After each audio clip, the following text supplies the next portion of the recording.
Noong una, akala ni Livia simpleng paglipat lang iyon ng tunog sa loob ng bahay, parang may isang bagay na naibalik sa dating pwesto, kahit hindi naman niya alam kung kailan ito naalis. Nagsimula iyon sa maliit na kalansing ng kutsara sa tasa tuwing umaga, nang mapansin niyang ang biyenan niyang si Aling Narda, na dati hinahayaan lang siyang magkape ng tahimik, ay biglang may ugaling maglagay ng isa pang tasa sa mesa, kahit alam namang si Joel, asawa niya, ay umalis na ng maaga para sa biyahe sa bodega. Wala iyong paliwanag, wala ring anyayang halatang para sa kanya. Basta may isa pang tasa, isa pang platito, isa pang maliit na ingay, na parang sinasabing may hinihintay sa hapag na hindi dumarating. Sa unang mga araw, inisip ni Livia na baka nakasanayan lang ni Aling Narda ang dati niyang kapitbahay na dumaraan para makipagkape. Pero tumagal ang isang linggo, saka dalawa, at nanatili ang ikalawang tasa na iyon sa umaga, gaya ng isang paalala na hindi tahasang ibinibigay sa kanya. Hindi siya tanga, matagal na niyang kilala ang paraan ng pamilya ni Joel sa pagsasalita nang hindi tuwirang nagsasalita. Sa kanila, ang pagdagdag ng ulam sa plato ng isang bisita ay pwedeng maging paghingi ng tawad. Ang pagtiklop ng damit ng hindi mo anak ay pwedeng panghimasok. At ang ikalawang tasa sa mesa, lalo na sa bahay na may 5 taong walang batang umiiyak, ay hindi lang basta ikalawang tasa. Magkape ka bago lumamig, sabi ni Aling Narda isang umaga nang mapansing nakatingin si Livia roon. Walang diin, walang titig na masama, pero iyong boses, may kinis na pilit, gaya ng kumot na masyadong inunat para hindi mapansin ang mansa. Umupo si Livia at hinawakan ang sariling tasa. Hindi niya hinawakan ang isa pa. Sa bintana, may batang dumaan na may baong kulay dilaw at sintas na hindi nakatali ng maayos. Napatingin siya roon ng mas matagal kaysa kinakailangan. Naramdaman niyang nakatingin din sa kanya si Aling Narda, hindi nang huhusga sa hayag na paraan, kundi sa paraang ang isang matandang babae ay marunong maghintay hanggang ang katahimikan mismo ang gumawa ng hinihintay niyang sugat. Si Mariel, sabi ni Aling Narda, tumutukoy sa pamangkin ni Joel, buntis na naman. Pangatlo na, tumango si Livia. Marunong na rin siya sa ganitong sayaw. May mga pangungusap na hindi kailangang sagutin, dahil ang totoong laman ay wala naman doon. Ang bilis ng panahon, sagot niya. Narinig niya kung paanong tumalbog ang sariling boses sa hangin na parang hindi sa kanya nanggaling. Oo, sabi ni Aling Narda. May mga bahay talagang napupuno agad. Hindi na sumagot si Livia, hindi rin siya ngumiti. Sa ganitong mga sandali, may dalawang uri ng pagtitimpi, iyong tahimik para huwag lumaki ang gulo, at iyong tahimik dahil baka kapag nagsalita ka, mapatunayan mong totoo ang iniisip nila tungkol sa iyo. Hindi niya alam kung alin ang ginagawa niya. Sa kuwarto nila ni Joel noong gabing iyon, pinakinggan niya ang tunog ng electric fan at ang paghikab ng lumang aparador habang nagpapalit ng damit ang asawa. Gusto niyang sabihin ang tungkol sa tasa, sa paraan ng nanay nito na tila may ginagawang munting altar araw-araw para sa isang batang hindi pa naman umiiral. Pero kilala na niya ang magiging mukha ni Joel bago pa ito magsalita, pagod, bahagyang nakakunot ang noo. May kabutihang gustong makaiwas sa gulo kaysa umunawa sa pinanggalingan nito.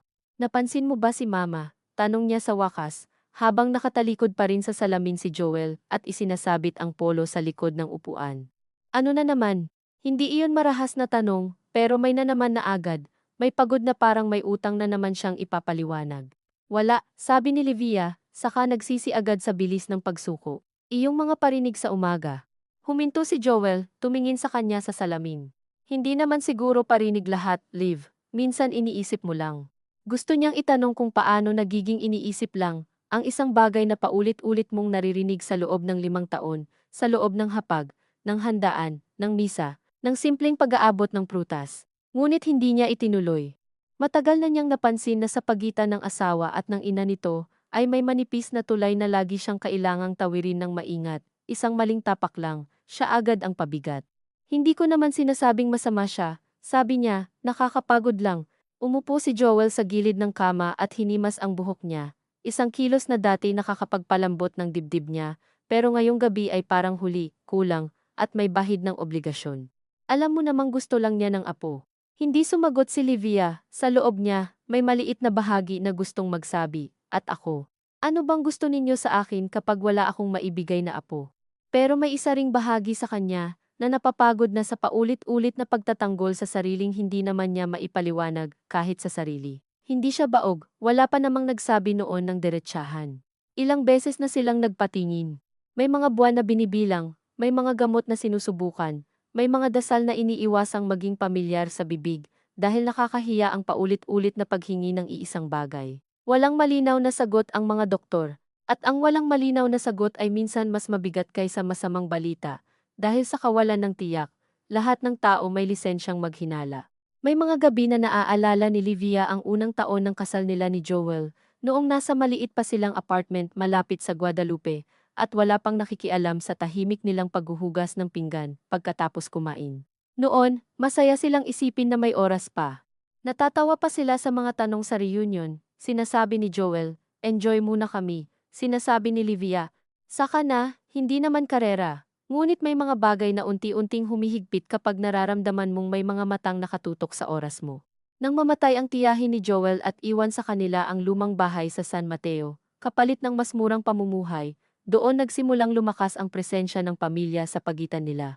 Hindi naman lumipat sa kanila si Aling Narda kaagad, kalaunan lang, nang sumakit ang tuhod at sabihin ng mga kapatid ni Joel na mas mabuting sa panganay na lalaki siya tumira. Walang tumutol. Hindi rin tumutol si Livia, at hanggang ngayon ay hindi niya matukoy kung ang hindi niya pagtutol ay kabaitan, hiya, o isa na namang anyo ng pag-iwas sa mas malaking kasalanan. Sa sumunod na mga linggo, napansin niyang hindi lang tasa ang dumarami sa mesa. May mga damit pambata ring ipinapakita sa kanya si Aling Narda sa palengke, kunwari natutuwa lang sa lambot ng tela. May mga kwento tungkol sa anak ng ganitong kakilala na, kahit huli na raw na buntis, binigyan pa rin ng lalaki ng panibagong sigla ang bahay. May mga santo ni Nino na biglang nilalagay sa ibabaw ng estante, katabi ng wedding picture nila ni Joel, na para bang ang imahe ng isang batang banal, ay kayang dumula sa pagitan ng litrato nila, at magpaalala ng kulang. Kapag may bisita, si Aling Narda ang mas madalas sumagot sa mga tanong na hindi naman para sa kanya. Wala pa rin, sasabihin nito, na may halong ngiti at buntong hininga, ipagdasal nyo na lang. Ang pinakamasakit ay hindi ang sinasabi nito, kundi ang paraan ng mga tao sa pagsulyap kay Livia pagkatapos. Parang gusto nilang maging mahinahon, parang ayaw nilang halata. Pero sa mismong pagtatangka nilang maging mahinahon, lalong lumalaki ang puwang sa paligid niya. Minsan, may pakiramdam siyang unti-unti siyang nagiging silid na dinadaanan na lang sa loob ng bahay naroroon, kapakipakinabang, dapat malinis at maayos, pero hindi ang sentro ng anumang hinihintay. Hindi rin siya inosente sa sariling pagkukulang. May mga araw na sa sobrang pagod sa mga pahiwatig, nagiging malamig siya kay Joel kahit wala itong ginagawa sa mismong sandali. Kapag nakikita niyang may karga itong anak ng kapitbahay, at likas ang saya sa mukha nito, may kumikibot sa kanya na ayaw aminin, hindi naman inggit ng buo. Hindi rin galit, mas malapit iyon sa hiya, sa pakiramdam na may bahagi ng asawa niya, na gumagana sa piling ng ibang bata habang siya ang hindi makapagbigay ng batang matatawag na kanila. Sa bawat pakikitungo niya sa ganoong pakiramdam, nagugulat siya sa sarili niyang kakayahang maging maliit ang isip. At dahil alam niyang maliit iyon, lalo niya itong kinahihiya, at dahil nahihiya siya, lalo siyang nananahimik. Isang hapon, dumating si Joel ng mas maaga kaysa karaniwan. Mainit pa ang bubong at maingay ang mga batang naglalaro sa tapat. Si Livia ay nasa kusina, hinihiwa ang sitaw, nang marinig niyang may kausap sa sala ang asawa at ang ina nito. Hindi niya naman balak makinig, ngunit sa mga bahay na siksikan ang mga dingding at pinipilit ang pagkapribado, ang pakikinig ay minsang nangyayari bago ka pa pumili. Hindi mo ba pwedeng kausapin ng maayos? Iyon ang boses ni Aling Narda, hindi mataas, ngunit may lambing na ginagamit ng matatanda kapag gusto nilang mukhang payo ang pagdidikta. "Ano bang gusto mong sabihin ko?" tanong ni Joel. "Eh di sabihin mo na magpatingin ulit kayo. O kung wala na talaga, mag-isip kayo ng ibang paraan." "Ma, ilang beses na kami nagpatingin." "Eh di mas lalong kailangang isipin," sagot ni Aling Narda. "Hindi pwedeng puro kayo dasal-dasal tapos bahala na. Lalaki ka, panganay ka, may apelyido kang dapat may magdala." Muntik mabitawan ni Livia ang kutsilyo, hindi dahil bago ang laman ng sinabi, kundi dahil sa malinaw na pagkakasabi. May mga bagay pa lang kapag hindi na ibinulong ng bahay kundi sinabi ng buo, mas masakit hindi dahil mas malupit, kundi dahil wala ka ng mapagtataguan. Naghintay siya ng sagot ni Joel. Ang narinig niya ay mahabang katahimikan, saka isang mahina, hindi ganon kasimple, iyon lang. Walang pagtatanggol sa kanya, walang huwag mong ilagay sa kanya lahat, walang hindi siya may kasalanan. Iyon lang. Hindi niya alam kung ano ang mas masakit. Ang mga salita ni Aling Narda o ang kakulangan ng salita ni Joel, Nang pumasok siya sa sala pagkaraan ng ilang minuto dala ang pitsel ng tubig, wala na sa mukha nila ang pinag-usapan. Nakaupo si Joel na nakatingin sa telepono. Si Aling Narda naman ay parang bagong gising lang sa idlip. Gayunman, may nalabi sa hangin na hindi agad nawawala, parang usok ng sinangag na kumakapit sa kurtina. Inilapag ni Livia ang tubig. Mainit, sabi niya, bagay na wala namang ibig sabihin. Tumingin sa kanya si Joel, at sa isang iglap ay naramdaman niyang alam nitong narinig niya. May gusto itong sabihin pero hindi nito sinabi. Minsan, ang pinakamasakit sa isang pagsasama ay hindi ang pag-aaway, kundi iyong mga sandaling pareho ninyong alam ang katotohanan at pareho ninyong pinipiling huwag hawakan. Kinagabihan, siya ang unang nagsalita, lalaki ka, panganay ka. Inuulit niya iyon habang nagtitiklop ng tuyong damit, hindi nakatingin sa asawa. Narinig ko. Tahimik si Joel. Nang tumingin siya, nakaupo ito sa dulo ng kama, parehong siko sa tuhod, parang batang pinagsabihan. Hindi ko sinasabing tama si Mama, sabi nito, pero naiintindihan ko rin siya. Natigilan si Livia. Hindi siya sumigaw. Sa halip, may lamig na bumalot sa kanya, at sa lamig na iyon mas luminaw ang bawat salita. At ako, naiintindihan mo rin ba, Liv? Hindi, sagutin mo.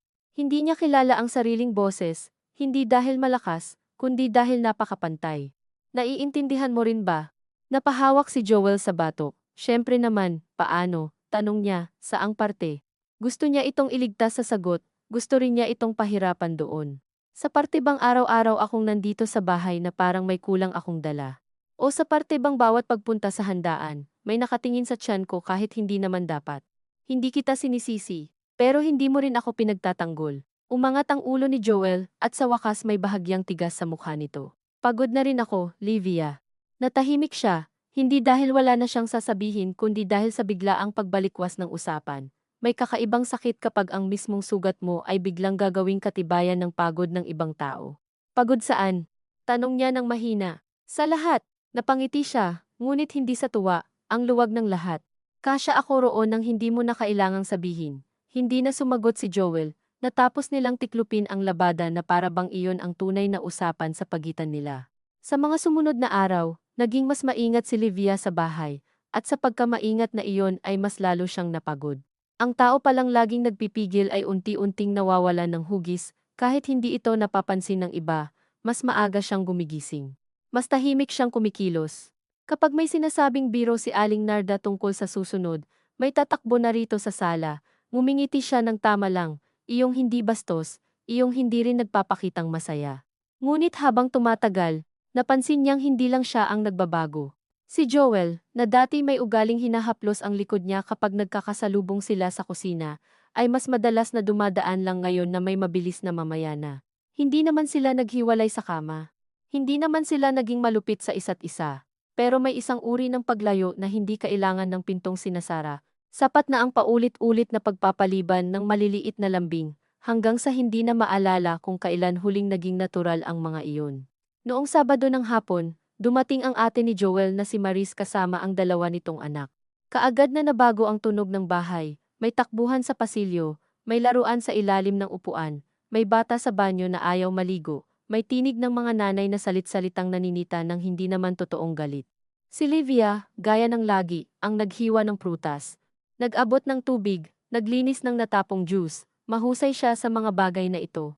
Minsan iniisip niyang kaya siguro mas masakit ang lahat, dahil alam niyang kaya niya namang maging ina sa maraming praktikal na paraan sa tiyaga, sa pag-aalaga, sa pakikinig sa paulit-ulit na kwento ng isang batang hindi pa marunong pumili ng tamang dulo ng pangungusap.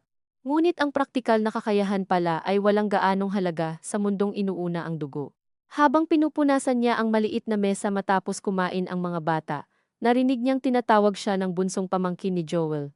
Tita Liv, itali mo. Nakasalampak ang bata sa sahig at hawak ang sintas na nagkalas. Lumuhod si Livia at tinali iyon. Malapit sa kanya ang maliit na tuhod, ang amoy ng gatas sa damit, ang mainit na noo. Salamat, sabi ng bata, saka tumakbo agad palayo. Sandali siyang naiwan sa ganoong ayos, nakaluhod, hawak pa rin ang dulo ng sintas kahit tapos na. Bagay sa iyo, sabi ni Marise, napangiti habang pinagmamasdan siya. Hindi alam ni Livia kung ang tinutukoy nito ay ang pagkakaluhod, ang pag-aalaga, o ang kabuuan ng pagiging mukhang may anak kahit wala. Lahat naman ng babae bagay ang mag-alaga. Sagot niya, pinipiling maging magaan. Iba pa rin kapag sa iyo, sabi ni Maris. Magaan din ang tono nito, ngunit sa likod noon ay may katapatang hindi niya alam kung ipagpapasalamat o lalayuan. Baka gusto niyo talagang mag-consider ng ibang paraan. Huminto ang kamay ni Livia sa pagpupunas. Anong paraan? Tanong niya, kahit alam na niya. Alam mo na, kung hirap talaga. Adoption, ganon. Hindi agad sumagot si Livia. Sa tabi niya, si Aling Narda na kanina pang nakikinig sa mga bata ay biglang nagsalita, parang matagal na naghihintay ng tamang puwang. Mahirap din ang ganon, sabi nito. Iba pa rin ang sariling dugo. Hindi mo alam ang pinagmulan, hindi mo alam ang ugali paglaki. Walang sumagot agad, narinig ni Livia ang mahinang pag-ubo ni Marise, iyong ubong may bahid ng pagsisising may nasimulan. Ang mga bata, syempre, ay patuloy lang sa laro, mabuti ang mga bata sa ganoon, sa hindi pag-aako ng bigat ng matatanda. Hindi alam ni Livia kung bakit, pero ang sinabi ni Aling Narda ay tumama sa kanya sa paraang hindi niya inasahan. Hindi dahil bago iyon, hindi dahil hindi niya naisip ang adoption, kundi dahil sa unang pagkakataon, may isang bagay na tumindig ng malinaw sa loob niya, ang posibilidad na kahit anong gawin niya, may anyo pa ring hindi sapat sa bahay na ito. Kung mabuntis siya, may kapanatagan. Kung hindi at mag-ampon, may alinlangan. Kung walang anak, may kakulangan. Parang lahat ng pintong hahawakan niya ay naunahan ng lagyan ng pasiya ng iba. Nang gabing umalis sina Marise, tahimik si Joel habang naghuhugas sila ng pinggan. Ang tubig sa gripo ay mahina. Kailangang ilapit ang plato para tuluyang maalis ang bula. Anong tingin mo sa sinabi ni ate? Tanong ni Livia nang hindi pa rin nakatingin dito. Alin? Huwag kang kunwari. Huminga ng malalim si Joel. Tungkol sa pag-ampon, tumango siya. Matagal bago sumagot si Joel. Hindi ko alam. Hindi mo alam dahil ayaw mo o dahil natatakot ka? Tanong niya. Hindi ko alam dahil hindi biro iyon. Hindi ko naman sinabing biro. Alam ko. Ipinatong ni Joel ang basang plato sa rack. Pero ayokong gawin iyon dahil napipilitan tayo. At anong tawag mo sa ginagawa natin ngayon? Tanong niya, malaya, napatingin ito sa kanya. May pagod na naman. Laging may pagod si Joel ngayon, at unti-unti nang natutunan ni Livia na ang pagod ay minsang nagiging pinakamatibay na depensa ng isang tao dahil mahirap itong kontrahin nang hindi ka nagmumukhang walang konsiderasyon. Ayoko lang, sabi nito, na kumuha ng bata tapos sa huli, maramdaman nating pamalit lang siya sa kung anong wala. Tumama iyon sa kanya ng diretsyo, marahil dahil may bahaging totoo. Ngunit ang totoo ay hindi laging patas kapag biglang sinabi sa gitna ng hapong pagod na kayo pareho. At paano mo malalaman? Tanong niya. Paano mo malalaman kung kailan hindi na pamalit ang isang taong minahal mo na? Hindi sumagot si Joel. Sa katahimikang iyon, may puot na umangat sa kanya, kasabay ng awa. Naawa siya sa asawa niyang tila laging huli sa sariling damdamin. Laging takot pangalanan ang gusto, takot kumampi ng buo sa sinuman. At nainis siya sa sarili dahil sa kabila ng lahat, mahal pa rin niya ito sa paraang hindi madaling putulin. Ang pag-ibig pala ay hindi laging nagliligtas sa tao mula sa pagkapait. Minsan, ito pa ang dahilan kung bakit mas matagal niyang tinitiis ang mga bagay na dapat sanay nilalabanan. Makalipas ang 3 araw, may dumating na sobre galing sa social worker sa munisipyo.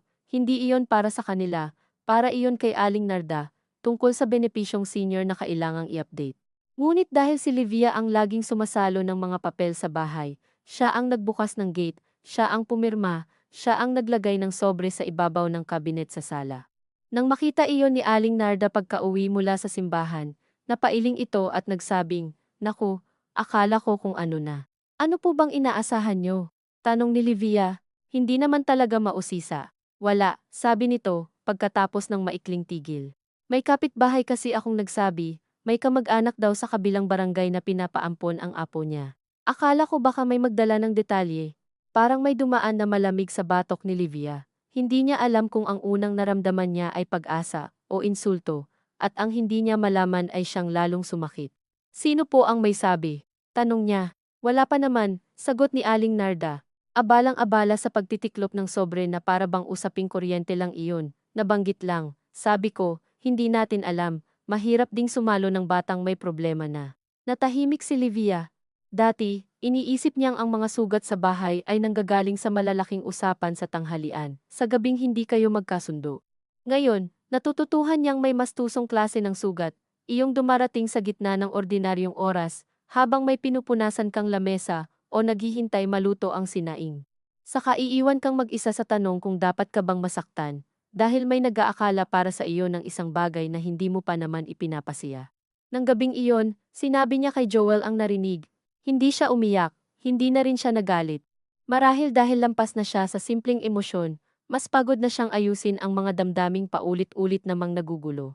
Nakaupo sila sa gilid ng kama, magkahiwalay ng kaunti ang pagitan, sapat lang para ipakitang hindi sila nag-aaway. Sapat din para ipakitang hindi sila buo. Kung gusto mong magtanong tayo, sabi niya, gawin natin dahil gusto natin, hindi dahil may naghahanap na para sa atin ng palihim. Nanatiling tahimik si Joel. May sinasabi ka ba? Tanong niya. Kinuskos nito ang mukha. May kinausap ako noon. Noon kailan, nanikip ang dibdib niya. Mga 2 buwan na. Pakiramdam niya ay may bumagsak na bagay na hindi naman maingay. 2 buwan. Wala naman akong tinuloy. Pero may kinausap ka. Nagtanong lang ako. Napatawa siya ng maikli, walang saya. Sino ang nagtatanong ng hindi sinasabi sa asawa? Yumuko si Joel. Hindi ko alam kung paano ko sisimulan, kaya sa iba ka nagtanong. Liv. Sa unang pagkakataon sa gabing iyon, may bakas ng pakiusap sa boses nito. Hindi dahil ayaw kitang isama, natatakot lang ako. Saan? Naumasa ka? O naumasa ako? Natahimik si Livia. Sa kabila ng sakit, may isang bahagi ng sinabi ni Joel na totoo, sa paraang hindi niya maitatanggi. Ilang buwan na rin siyang salit-salitang umaasa, at umiiwas umasa, at sa pagod ng ganoong galaw, minsan mas madaling magkunwaring wala kang gusto kaysa amining meron. Ngunit may isa pang katotohanan na mas mabigat, ang asawa niya ay may iniisip na ganito kabigat, at hindi siya isinama. Hindi niya alam kung alin doon ang mas dapat katakutan na iniisip din pala ni Joel ang tungkol sa ibang paraan ng pagiging magulang, o na kaya pala nitong mag-isip ng ganoon nang wala siya. Anong sinabi mo kay mama? Tanong niya. Umangat ang tingin ni Joel. Wala pa. Sigurado ka, hindi ko sinabi, pero may napag-uusapan kayo. Naghihinala lang siya. Alam mo naman.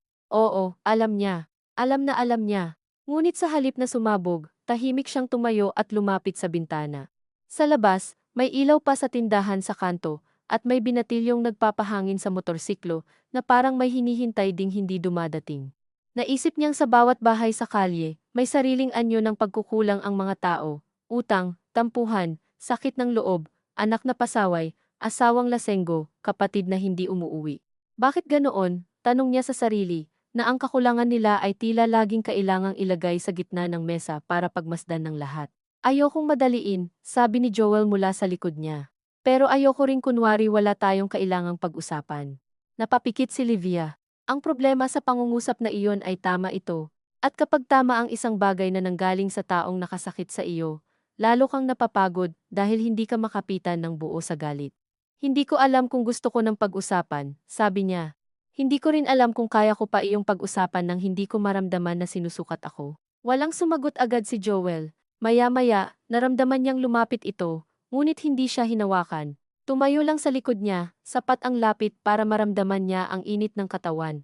Sapat ang layo para hindi magmukhang humihingi ng kapatawaran nang wala pang tapang na magsabi ng tawad. Hindi kita sinusukat, sabi nito. Pero oo, siguro hindi kita napoprotektahan ng tama. Napatungo si Livia. Iyon ang pinakamalapit sa pag-amin na nakuha niya rito sa mahabang panahon, at sa halip na guminhawa siya, lalo lang siyang nalungkot. Minsan pala, kapag matagal mong hinintay ang isang katotohanan. Pagdating nito, hindi na ito lunas kundi ebidensya lang ng mga panahong nasayang bago ito nasabi. Hindi sila nag-usap pa ng mahaba, walang mahigpit na yakap, walang biglang paglambot ng lahat. Natulog silang magkatabi na may pagitan pa rin, ngunit sa gitna ng gabing mainit at malagkit, nagising si Livia sa pakiramdam na may bahagyang humawak sa dulo ng kumot niya si Joel. Tulog yata, o nagkukunwaring tulog, hindi niya alam. Napakaliit ng kilos na iyon, halos wala, pero kung tutuusin, ang buong pagsasama nila nitong mga nakaraang taon ay nabuo rin sa maliliit na bagay, sa pag-alala ni Joel kung paano niya gusto ang tinapay na medyo sunog ang gilid, sa pagtabi ni Livia ng pinakamatigas na bahagi ng litson para sa biyenan dahil iyon ang gusto nito. Sa mga gabing kahit hindi sila mag-usap ng maayos ay sabay pa rin silang tumatayo para isara ang bintana kapag uulan. Hindi nito binubura ang sakit. Hindi rin ito pinatutunayang sapat pa ang pag-ibig. Ngunit may mga gabing ang tanging kaya mong hawakan ay hindi ang katiyakan ng bukas, kundi ang maliit na bigat ng kamay ng taong hindi mo palubos maisuko. Kinaumagahan, naroon na naman ang ikalawang tasa sa mesa. Umupo si Livia, tumingin doon, saka sabyenan niyang abala sa paghimay ng tuyo, hindi siya nagsalita. Hindi rin nagsalita si Aling Narda. Sa malayo, may batang umiiyak dahil ayaw magpahid ng pulbos, at may inang pinapagalitan ito sa tonong may inis at lambing na magkasabay. Sa gilid ng paningin niya, nakita niyang inilapit ni Joel ang sarili nitong tasa sa tabi ng sa kanya, mas malapit kaysa dati, at pagkatapos ng ilang sandali, maingat nitong inusog ang bakanteng tasa papalayo sa pagitan nilang dalawa, hanggang sa dumikit iyon sa asukalera, at hindi na mukhang para sa sinumang hinihintay, kundi isa na lang sobrang gamit na hindi pa naiaalis. Hindi iyon napansin ni Aling Narda, o kung napansin man ay pinili nitong huwag lagyan ng pangalan, at sa bahay nilang mahilig mag-iwan ng mga bagay sa anyong hindi pa sinasabi, may sarili ring bigat ang mga hindi pinapangalanan. Sa mga sumunod na araw, hindi nawala ang ikalawang tasa, pero hindi na rin ito inilalagay sa gitna ng mesa gaya dati, minsan nasa may gilid na lang, minsan nakataob na, minsan wala, at si Livia, sa halip na magaan ang loob, dahil sa munting pagbabagong iyon, ay lalo pang naging mapagmatyag sa bawat kilos ng mga tao sa bahay, gaya ng isang taong sanay ng masaktan na hindi na makatiyak kung ang katahimikan ay pahinga ba o pansamantalang pahupa lamang. Hindi niya ito ipinagmamalaki sa sarili. Ayaw niyang maging ganoong klaseng babae iyong binabasa ang kahulugan ng pagkakapatong ng sandok, ng diin ng kumain ka na, ng haba ng titig sa labas ng bintana, pero kapag matagal ka nang nakatira sa loob ng pahiwatig, natututo kang makaramdam kahit walang salitang ihagis sa iyo. Si Joel, marahil dahil sa gabing iyon sa bintana, ay naging maingat sa paraang halos kapareho ng kanya. Mas madalas itong umuwi ng sakto sa oras ng hapunan.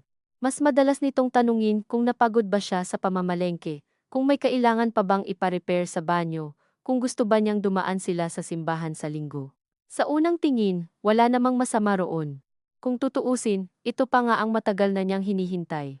Iyong may pakiramdam na hindi niya kailangang magsalita ng todo bago mapansing may bigat na pala ang dala niya. Pero may mga lambing na kapag dumating pagkatapos ng mahabang pag-iwas, hindi agad nakakagaan. Minsan ay nakakatakot pa dahil sa likod ng kabutihan ay palaging may tanong na hindi maalis, hanggang kailan ito at para saan. Isang gabi, habang pinapatay niya ang ilaw sa kusina matapos ayusin ang natirang kanin, naabutan niya si Joel na nakatayo sa may pinto. Parang may sasabihin ngunit hindi pa handa sa anyo nito. May schedule ako sa Thursday, sabi nito, maaga akong aalis. Saan? Tanong ni Livia, hindi naman matigas ang tono, pero hindi rin niya itinago ang pag-iingat. May kakausapin sana ako, hindi agad sumagot si Livia. Tumayo lang siya sa tapat ng lababo, hawak ang basang bimpo. Tungkol saan? Tanong niya uli pagkaraan ng ilang sandali. Tungkol doon, sagot ni Joel. Hindi na nito pinangalanan, hindi na rin kailangan. Sa loob ng ilang segundo, parang lumiit ang kusina, umingay ang mahinang ugong ng ref, at naging sobrang linaw ng patak ng gripo, na matagal na nilang pinapabayaan dahil hindi naman malakas ang tulo. May kakausapin ka, ulit niya, hindi bilang tanong kundi parang sinusubukan lang niyang hawakan ang hugis ng sinabi. Tayo sana, agad nitong sabi, kung sasama ka. Napatingin siya rito ng buo sa unang pagkakataon mula nang magsimula ang usapan. Nasa mukha ni Joel ang pag-aantay ng isang taong alam na huli na ang ilang tamang kilos, ngunit umaasa pa ring may matitira. Saan? Sa opisina ng social worker sa may bayan. Tahimik si Livia. Hindi iyon galit agad. Mas malapit iyon sa uri ng takot na hindi sumisigaw dahil abalang-abala itong inaayos ang sarili sa loob. May nakausap ka na? Tanong niya. Nagtanong lang ako tungkol sa proseso, sagot ni Joel. Wala pang kahit ano. Noon pa. Noong isang buwan ulit, napatango siya. Bahagya lamang, parang may inaayon sa loob. Hindi na niya alam kung alin ang dapat damhin ng una, ang munting ginhawang hindi pala lubusang nakahinto ang asawa niya sa pag-iisip ng maaaring gawin nila, o ang hapding muli na namang may nauna na naman itong alam, na siya ay saka lamang inaabutan kapag may hugis na. At ngayon mo lang sasabihin, sabi niya. Hindi sinagot ni Joel ang pahayag na iyon, sa halip, lumapit ito ng kaunti. Kaya nga kita isasama kung gusto mo. Napailing si Livia. Hindi bilang pagtanggi kundi bilang pagtutuwid ng bagay na hindi maituwid. Hindi iyon isama kung gusto ko. Buhay ko rin ito, alam ko. Hindi, sabi niya, mas mahinahon na ngayon, at marahil iyon ang lalong masakit. Kung alam mo, hindi mo ito sisimulan sa labas ko. Napayuko si Joel. Wala na namang pagtatanggol sa sarili. Dati, kapag tahimik ito sa ganoong paraan, iniisip ni Livia na baka doon naroroon ang pagsisisi. Ngunit matagal na siyang kasal para malaman na ang katahimikan ng isang tao ay hindi palaging pag-amin, kung minsan, takot lang iyon na mas lumala ang sinabi kapag ipinagpatuloy pa. Hindi niya masabi kung alin ang kay Joel. Sasama ako, narinig niyang sabi ng sarili niya pagkatapos ng mahabang pagitan. Pero huwag mong iisipin na dahil sumama ako, handa na ako sa kahit ano. Tumingin si Joel at tumango.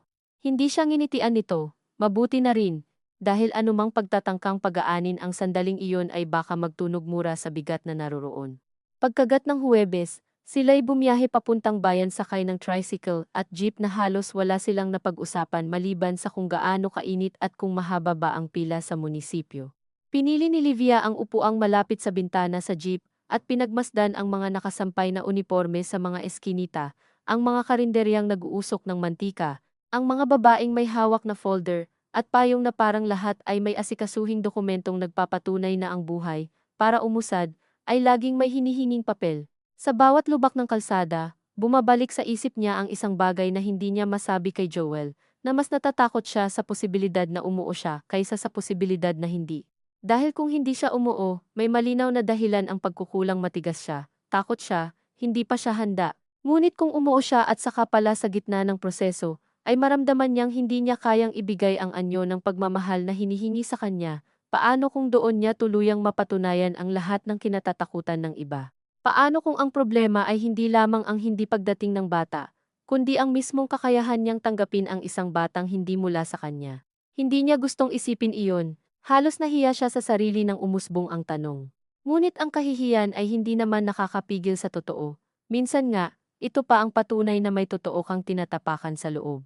Maliit ang opisina ng social worker, may lumang poster sa dingding tungkol sa karapatan ng bata at isang electric fan na umiikot ng may kaunting kalansing sa bawat ikatlong ikot. Pinaupo sila ng babaeng may salamin sa mesa at nagsimulang magpaliwanag sa boses na sanay sa mga mag-asawang hindi pa magkasundo kung paano sasabihin ang gusto nila. Hindi naman ito sila tinanong agad kung bakit gusto nilang mag-ampon. Sa halip, nagtanong ito kung gaano na sila katagal kasal, sino ang kasama nila sa bahay, ano ang trabaho nila, may iba pa ba silang kamag-anak na madalas dumalaw.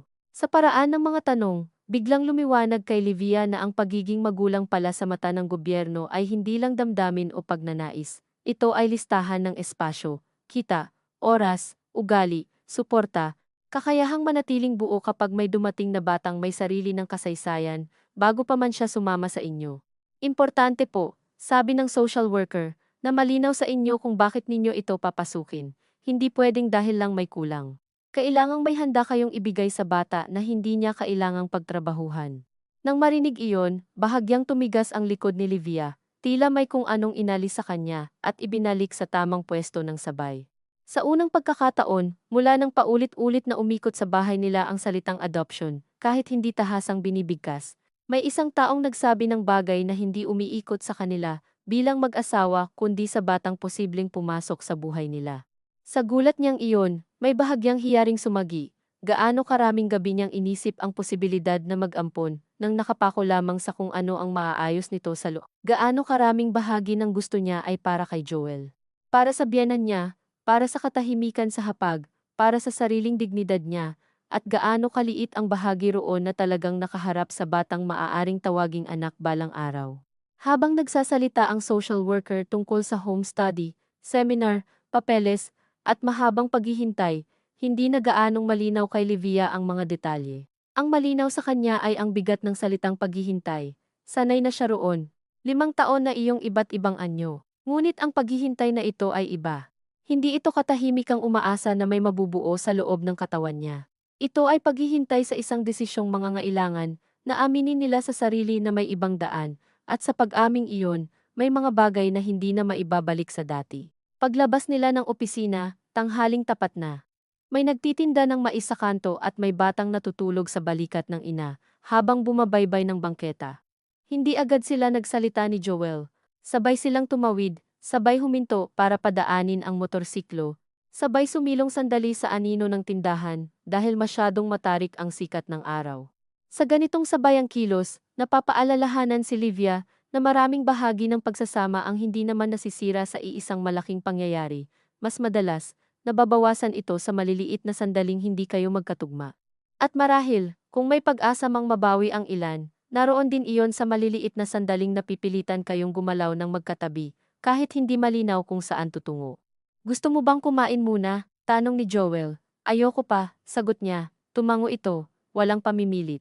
Umupo sila sa waiting shed na halos walang tao. Sa di kalayuan, may high school na bagong uwian at may mga estudyanteng nag-uumpukan sa tapat ng milk tea shop. Maiingay, may mga tawang walang inaalalang mabigat. Naisip ni Livia na minsan, kung mas bata pa sila ni Joel ng ilang taon, baka mas iba ang tingin ng mundo sa kanila, baka mas may pahintulot pa silang maghintay, magkamali, magbago ng isip. Ngunit ang edad, lalo na para sa babae sa paningin ng pamilya at komunidad, ay parang orasan na lagi kang pinaparinggan kahit walang alarm. Galit ka pa rin ba? Tanong ni Joel makalipas ang ilang minuto. Hindi agad sumagot si Livia.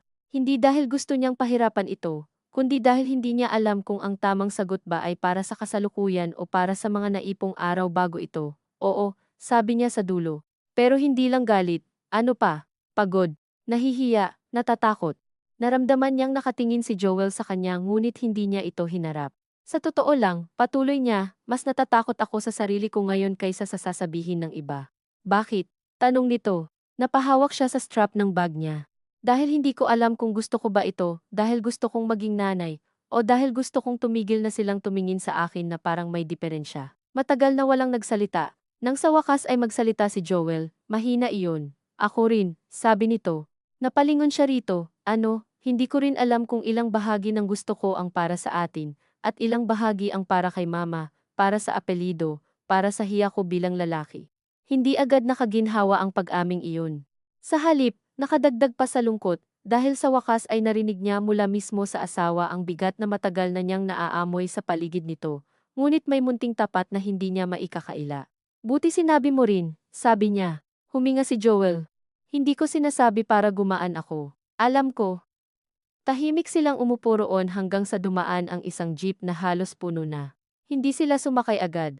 Parang pareho silang nagpapalipas ng kaunting oras bago muling umuwi sa bahay na, pagkabalik nila, ay siguradong may mga tanong na hindi pa rin mawawala kahit walang direktang magtanong. Pagdating nila sa bahay, si Aling Narda ay nasa sala at nanonood ng hapon serye na mahina ang volume. Tiningnan nito ang mga mukha nila, saka ang envelope folder na dala ni Joel, ngunit hindi nagtanong. Mainit, sabi lang nito. Oo, tugon ni Joel. Nagbihis si Livia sa kwarto, at nagtagal ng kaunti roon, bago lumabas. Hindi dahil may inaayos pa siya, kundi dahil may mga sandaling kailangan mong hayaan munang mauna ang katawan mong umuwi bago humabol ang isip. Nang lumabas siya, nagulat siyang si Aling Narda mismo ang naghahain ng merienda. May turon pa, sabi nito. Kumuha ka. Umupo si Livia at kumuha ng isa. Hindi niya alam kung dapat ba niyang basahin iyon bilang ordinaryong pagkilos o anyo ng pag-iingat, dahil alam nitong may pinuntahan sila. Nangangati ang isip niyang maghinala, ngunit sa sobrang dalas niyang nagagawa iyon, napapagod na rin siya sa sariling pagiging mapagbantay. Maraming tao sa bayan. Tanong ni Aling Narda pagkaraan. Marami po, sagot ni Livia bago pa man makapag-isip si Joel. Hindi na ito sinundan ng biyenan niya, ngunit pagkatapos ng ilang kagat, muling nagsalita ang matanda. Mahaba ang proseso ng mga ganiyan, sabi ng kapitbahay namin. Napababa si Livia ng tingin sa turon sa kamay. Doon na pala. Hindi pa ring tahasang usapan, ngunit naroon na. Sabi rin, patuloy ni Aling Narda, pinapahid ang asukal sa daliri sa plato. Dapat buo ang loob ng mag-asawa. Kawawa ang bata kung hindi, walang sumagot. Sa tono nito, hindi malaman ni Livia kung may pagkontra ba, pag-iingat, o simpleng pag-aangkin ng karapatang magsalita tungkol sa bagay na sa palagay nito ay sakop ng karanasan ng matatanda. Opo, sabi ni Joel sa dulo. Nang gabing iyon, habang nag-aayos siya ng mga lalagyan sa kusina, lumapit si Aling Narda. Hindi ito karaniwang nangyayari ng sila lang dalawa at walang praktikal na dahilan. Livia, sabi nito, hindi malambing, hindi rin matalim. Hindi ko alam kung ano ang iniisip mo sa akin. Hindi humarap agad si Livia. Maingat niyang ipinasok ang takip sa plastik na lalagyan na parang may malaking maitutulong ang dahan-dahang kilos sa mga susunod na salita. Wala naman po akong kailangang isipin, sabi niya, ngunit alam niyang hindi totoo iyon sa pareho nilang pandinig. Huminga si Aling Narda, hindi ako lumaking may malalambot na salita, sabi nito, iyon na ang pinakamalapit sa paghingi ng tawad, naisip ni Livia, At sa pagpasok ng isip na iyon, ay sabay rin siyang nairita sa sarili dahil bakit lagi na lang siya ang inaasahang mag-translate ng kakulangan ng iba tungo sa anyong kaya niyang tanggapin. Hindi ko po kailangan ng malalambot, sabi niya sa wakas, saka lamang humarap. Kailangan ko lang po minsan na huwag akong gawing kulang nang hindi man lang tinatanong kung ano ang kaya ko. Hindi agad sumagot si Aling Narda. Sa malapit, halatang mas matanda ito kaysa sa pangkaraniwan niyang nakikita araw-araw. Ang manipis na balat sa leeg, ang bahagyang pamamaga sa mga binti, ang mga kamay na mukhang sanay maglaba at maghugas ng walang reklamo sa loob ng maraming taon. Hindi kita gustong gawing kulang, sabi nito, ngunit may kabagalan ang tono na waring inaayos pa rin ang sariling paniniwala habang nagsasalita. Natakot lang ako. Nagulat si Livia hindi sa salita kundi sa uri ng aminin nitong iyon. Saan po? Nakapag wala kayong anak, sabi ni Aling Narda, dumating ang araw na pareho kayong walang hahawakan sa isa't isa kapag napagod na ang pagmamahal. Hindi nakasagot si Livia, hindi dahil pumayag siya agad, kundi dahil may bahagi roon na sumundot sa isang takot na hindi niya inaamin kahit sa sarili. Hindi po lahat, sabi niya, nakakapit lang sa anak. Alam ko, sagot ng matanda. Pero may mga bagay na naiisip ng mga nanay kapag tumatanda na sila. Natahimik si Livia. Sa unang pagkakataon, naisip niyang ang mga parinig, panghihimasok, at obsesyon ng biyenan niya sa apo ay maaaring hindi lang tungkol sa apelido o yabang sa kapitbahay. Maaaring may halo rin iyong mas matandang takot, ang masaksihan ang unti-unting paglayo ng anak sa sariling asawa at ang pangambang walang anumang makikitang ugat ang mag-asawa para manatiling nakabaon sa iisang lupa. Hindi nito pinawalang sala si Aling Narda sa lahat ng sakit na naidulot nito. Ngunit binago nito ng kaunti ang anggulo ng sugat, at minsan, ang pagbabago ng anggulo ay sapat na para hindi ka makahinga sa dati mong galit ng pareho pa rin ang tindi. Hindi ko po kayo mapapangakuan, sabi niya, na mabilis akong makakapagdesisyon. Tumango si Aling Narda, hindi ko hinihingi iyon. Sandali itong tumingin sa mga lalagyan sa mesa. Ang hinihingi ko lang siguro, huwag ninyo ring gawin dahil ako ang matanda rito. Hindi ako ang magpapalaki. Umalis ito pagkatapos.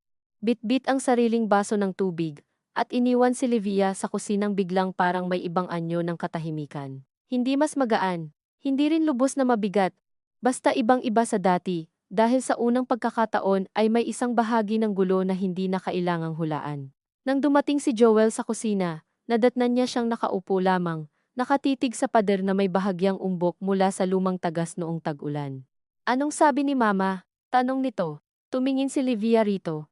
At sa halip na ulitin ng buo ang usapan, ang nasabi lang niya ay, mas marami pala tayong kinakatakutan kaysa sa inaamin natin. Umupo si Joel sa tapat niya, hindi sila naghawakan, ngunit hindi rin sila umiwas. Anong gusto mong gawin? Tanong nito pagkaraan.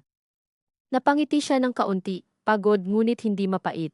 Sa unang pagkakataon, sabi niya, gusto kong huwag munang sagutin agad. Tinitigan siya ni Joel, at sa mukha nitong iyon walang depensa, walang pilit na solusyon, walang mabilis na pangakong baka hindi rin naman kayang tuparin may kung anong bahagyang lumuwag sa loob ni Livia. Hindi pag-asa ng buo, hindi kapayapaan. Marahil pagpayag lang na may mga tanong na mas mabuting sabayan muna kaysa utusan agad magbigay ng sagot.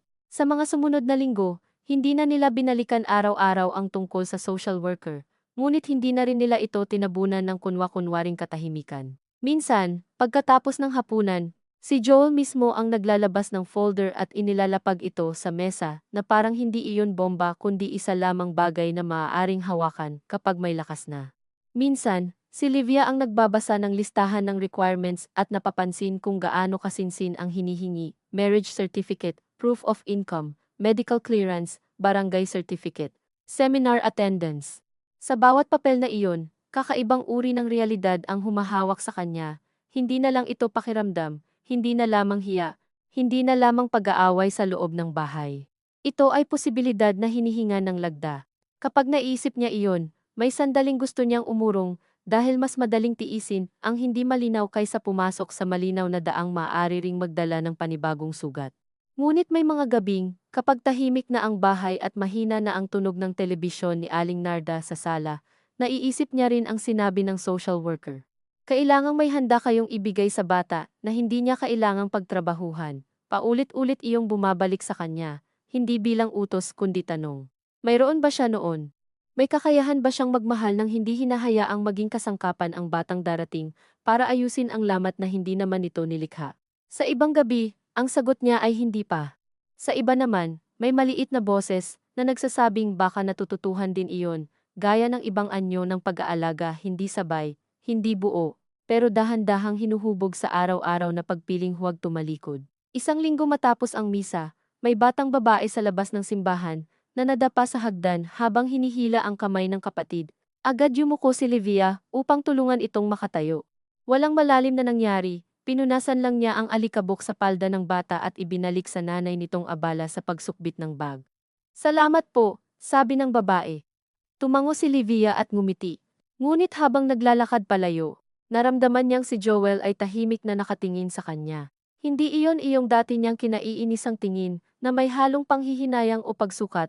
Mas payapa iyon, mas mabigat sa ibang paraan, na para bang pareho nilang nakikita na ang pagnanais na maging magulang ay hindi na lang simpleng pagsagot sa inaasahan ng bahay. Ngunit hindi pa rin sapat para maging malinaw ang susunod na hakbang.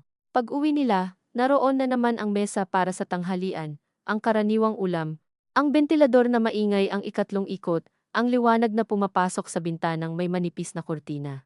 Walang malaking nangyari, ngunit sa pag-upo nila, napansin ni Livia na dalawa na lang ang tasa sa mesa at parehong nakalapit sa lugar nila ni Joel. Ang sa dulo, iyong dating laging nakahalo roon, kahit walang gumagamit, ay wala. Hindi niya alam kung kailan eksaktong nawala, at marahil iyon ang pinakatumpak sa lahat. Ang ilang pagbabago sa loob ng isang bahay ay hindi ipinahahayag, hindi ipinagdiriwang, hindi man lang tinitingnan ng direkta.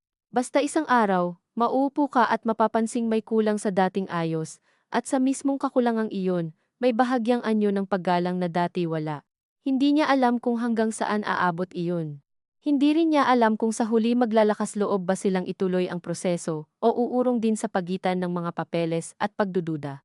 Ngunit nang ilapit ni Joel ang pitsel ng tubig sa kanya, nang hindi na kailangang sabihan, at nang marinig niyang mula sa kusina ay sinabi ni Aling Narda sa sariling tinig, na parang paalala rin sa sarili, huwag madaliin ang mantika, masusunog, may kung anong kumirot at lumambot sa loob niya ng sabay, dahil minsan, ang pinakamalapit na mararating ng isang pamilya sa pagbabago, ay hindi ang malalaking pangako, kundi ang unti-unting pag-aaral kung paano hindi idiin ang dating sugat sa tuwing may pagkakataon silang hawakan ito. Ito ang unang linggo na hindi agad ibinalik ni Livia ang folder sa ibabaw ng cabinet pagkatapos nilang tingnan ni Joel ang mga requirements at marahil dahil doon ay parang mas naging totoo ang presensya nito sa bahay. Hindi bilang bantang kailangang iwasan ng tingin, kundi bilang bagay na nakahiga sa pagitan ng mga araw nila, tahimik ngunit hindi na maitatanggi. Hindi naman ito bukas sa lahat ng oras. May mga umagang tila ordinaryo pa rin ang lahat nagluluto siya ng tuyo o itlog. Pinupunasan ang mesa, inaayos ang mga lalagyan ng bigas at asukal, nakikinig sa mahinang radyo ni Aling Narda sa sala, at sa mga umagang iyon, may sandaling gusto niyang maniwala na kaya nilang iwan ng matagal ang usapang iyon hanggang kusang humupa ang bigat. Ngunit kapag napapadaan siya sa sala at nasisilip ang gilid ng brown envelope, bumabalik ang pakiramdam na may pinto nang nabuksan, at hindi na muling maisasara ng tulad ng dati, hindi ito lubos na masama. Hindi rin magaan, basta naroon. Gaya ng manipis na bitak sa tasa na hindi naman agad nakakasugat sa labi, pero hindi mo na rin malilimutan sa tuwing iinuman mo ito. Si Joel, sa mga araw na sumunod, ay hindi naging mas mapilit. Marahil natuto na rin ito mula sa pagod nilang mag-asawa, na hindi lahat ng katahimikan ay pag-iwas, at hindi lahat ng pag-uusap ay progreso. Minsan, kapag kumakain sila sa gabi at naroon si Aling Narda na nagbabalat ng mangga, o nagbubuklat ng lumang magasin na hindi naman talaga binabasa, magsasabi lamang ito ng, bukas, dadaan ako sa barangay, may kailangan ka bang pirmahan? At si Livia ay mapapaisip kung ang alok na iyon ba ay para sa senior discount ng matanda, o mahinang paraan ng pagsasabing handa itong tumulong kung umabot sa papeles ang anumang pinaplano nila. Hindi na niya tinutulak ng husto ang isip sa ganoong mga tanong. Napagod na rin siyang tumira sa loob ng bawat posibleng kahulugan, gayunman, ang hindi na pagtutulak ay hindi kapareho ng kapayapaan. May mga gabi pa ring, pagkahiga nila ni Joel, habang umiingit ng bahagya ang kama sa tuwing may gagalaw sa kanila, nararamdaman niyang gising pa rin ang asawa, kahit nakatalikod na ito. Pareho silang sanay magkunwaring tulog kapag wala ng lakas ang loob para sa anumang susunod na pangungusap. Sa isang banda, mas mabuti ito kaysa sa laging pagkakaroon ng sagot na kulang o mali. Sa kabilang banda, may kalungkutan din sa pagsasamang marunong ng umiwas sa init ng mga bagay na pareho ninyong alam na dapat hawakan. Isang Martes ng umaga, habang nagtitimbang siya ng kamatis sa palengke, nasalubong niya si Marise na may kasamang bunso nitong anak at dalawang eco-bag na puno ng gulay. Hindi naman ito bihirang mangyari, pareho silang dumadaan roon kapag gipit sa oras at mas mura ang talong sa pwesto ng matandang nagtitinda sa sulok. Ngunit may kakaibang alanganin sa pagkakangiti ng ate ni Joel nang makita siya, na para bang may dala itong tanong na matagal nang inilalagay sa dulo ng dila, at ngayon lamang nagkaroon ng dahilan para ilabas. Hindi ka ba sasabay pa uwi? Tanong ni Maris matapos ang ilang magagaan na usapan tungkol sa presyo ng sibuyas at sa lagnat ng isa sa mga bata noong nakaraang linggo. May dadaanan pa ako, sagot ni Livia, kahit wala naman talaga siyang mahalagang dadaanan bukod sa bakery. May gusto sana akong itanong, sabi ni Maris, saka tumingin sa anak na abala sa pagpili ng candy sa maliit na estante. Kung ayos lang. Naramdaman kaagad ni Livia ang bahagyang paghigpit sa dibdib na nanggagaling sa pagsasamang sanay manggapa kung saang direksyon iikot ang usapan. Tungkol saan? Tungkol doon sa, alam mo na. Tumango lamang si Livia. Doon na naman sila, sa mga salitang hindi pinapangalanan, dahil sa paniwalang kapag hindi ipinangalan ay mas kaunti ang sakit. May nasabi kasi si Mama, dagdag ni Maris, huwag kang mag-alala, hindi naman kung ano, nabanggit lang niya na baka raw may inaasikaso kayo. Natahimik si Livia. Ang una niyang naramdaman ay hindi inis kay Marise, kundi isang lumang pagod na parang muling bumalik mula sa katawan, nang nakaraang bersyon niya iyong siya na laging nahuhuling malamang umiikot na sa pamilya ang mga bagay tungkol sa buhay niya habang siya mismo ay pilit pang binubuo ang sariling isip. Ngunit hindi na ganoon kasariwa ang galit niya kay Aling Narda para tumalbog agad. May sinabi rin naman ang matanda sa kusina noong isang linggo na, sa ayaw man niya, ay bahagyang nagbago sa bigat ng pagtingin niya rito. Wala pa namang inaasikaso ng buo, sagot niya, maingat sa bawat salita, nagtatanong pa lang kami. Tumango si Marise, mabuti rin siguro. Hindi pa rin mahuli ni Livia, kung ito ba ay tunay na suporta, o isa na namang anyo ng pakikialam, na nagbibihis lamang ng mas disente. Bakit mo nasabi? Tanong niya. Nagkibit balikat si Maris, saka ngumiti ng payat. Kasi hindi rin naman madaling mabuhay sa bahay, na laging may kulang. Hindi agad nakaimik si Livia. Sa simpleng pangungusap na iyon, ay may biglang pagbukas ng isang bagay, na hindi niya inaasahan mula sa hipag, hindi payo, hindi paghihikayat, kundi pagkilalang may alam din ito tungkol sa mga kakulangang pinapalaki ng tahanan. Iba naman ang kulang ng bawat bahay, sabi niya pagkatapos. Oo, sagot ni Marise. At sa mukha nito'y may pagod na matagal nang nagkakubli sa likod ng pagiging palangiti sa mga handaan. Pero pare-pareho ang ugali ng mga tao, kapag may nakitang puwang, doon sila tumitingin. Napalingon si Livia sa batang humihila sa laylayan ng damit ng ina nito. Naalala niya bigla ang maraming tanghalian at binyag kung saan si Marise, kahit may dalawa ng anak, ay hindi rin nakaligtas sa komentaryo ni Aling Narda tungkol sa pagpapalaki. Sa pagiging malambot sa mga bata, sa paggastos sa gatas, sa pagsunod sa asawa nitong madalang umuwi. Doon niya naisip na may halong hiya na marahil matagal niyang tiningnan ang biyenan bilang puwersang nakatutok lamang sa sariling sugat niya, samantalang sa totoo. May paraan pala itong palawakin ang anumang kakulangan ng sinumang malapit dito. Hindi nito pinagaan ang mga taon ng parinig sa kanya, ngunit ipinakita nitong hindi siya natatanging pinili para saktan. Minsan, may mga taong ganoon lang talagang magmahal sa pamamagitan ng takot, sa pamamagitan ng sobrang paghawak, sa pamamagitan ng paniwalang ang pagtingin salamat ay kapareho ng pagsisikap ayusin ito. May kakilala si Ronel sa parish, biglang sabi ni Marise, mas mababa na ang boses, na nag-ampon ng bata 5 taon na ang nakaraan. Kung gusto mo, pwede kong ipatanong kung pwede kayong makausap. Nagtaas ng tingin si Livia. Ang alok ay payak, hindi ipinipilit, at marahil dahil doon mas mahirap tanggihan. Tingnan ko, sabi niya. Hindi ko pa alam. Hindi ko naman sinasabing gawin niyo na. Mabilis ang sagot ni Maris, tila sanay itong umatras bago pa makitaan ng intensyon. Minsan lang, mas madaling mag-isip kapag may narinig kang hindi galing sa pamilya. Nang maghiwalay sila sa palengke, bitbit ni Livia ang tinapay at kamatis at isang uri ng pagod na hindi naman eksaktong mabigat. Habang naglalakad pa uwi sa ilalim ng init na tumatama sa semento, iniisip niya ang sinabi ni Marise. Totoo nga naman, Napakarami na niyang inikot sa loob ng pananaw ni Joel, ni Aling Narda, ng mga bisita, ng mga kapitbahay, maging ng social worker. Ngunit wala pa siyang nakakausap na isang taong talagang tumawid na sa landas na ito at nagpatuloy sa araw-araw pagkatapos ng mga papeles, pagkatapos ng magagandang paliwanag tungkol sa pag-ibig at intensyon. Doon nagsimulang mangati sa isip niya ang pangangailangang lumapit sa anumang hindi teorya, hindi dahil handa na siya, kundi dahil baka napagod na siyang matakot sa isang bagay na wala pang tunay na mukha sa kanya. Noong gabing iyon, sinabi niya kay Joel ang tungkol sa alok ni Maris.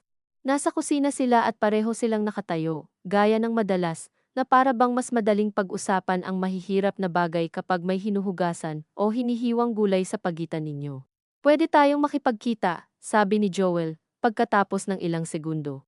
Kung gusto mo. Dati, maiinis si Livia sa bilis ng pagsang-ayon nito sa mga bagay na hindi nito kailangang pasanin sa katawan. Ngunit ngayong gabi, ang narinig niya sa sinabi nito ay hindi kawalan ng prinsipyo kundi uri ng pag-iingat. Marahil ito na ang bagong paraan nila ng paggalaw, walang malalaking pahayag, walang sobrang tapang, kundi pa isa-isang hakbang na laging may puwang para umurong. Hindi ibig sabihin noon na oo na tayo, sabi niya. Alam ko, tugon ni Joel. Hindi rin ibig sabihin na hindi. Sandali siyang napangiti roon, napakaliit, ngunit totoo.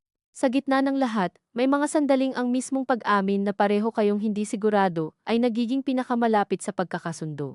Makalipas ang 4 na araw, Sabado ng hapon, pumunta sila sa bahay ng mag-asawang tinutukoy ni Maris, sa kabilang parish, isang maliit ngunit maaliwalas na bahay na may mga halaman sa labas at tsinelas na nakahilera sa may pintuan.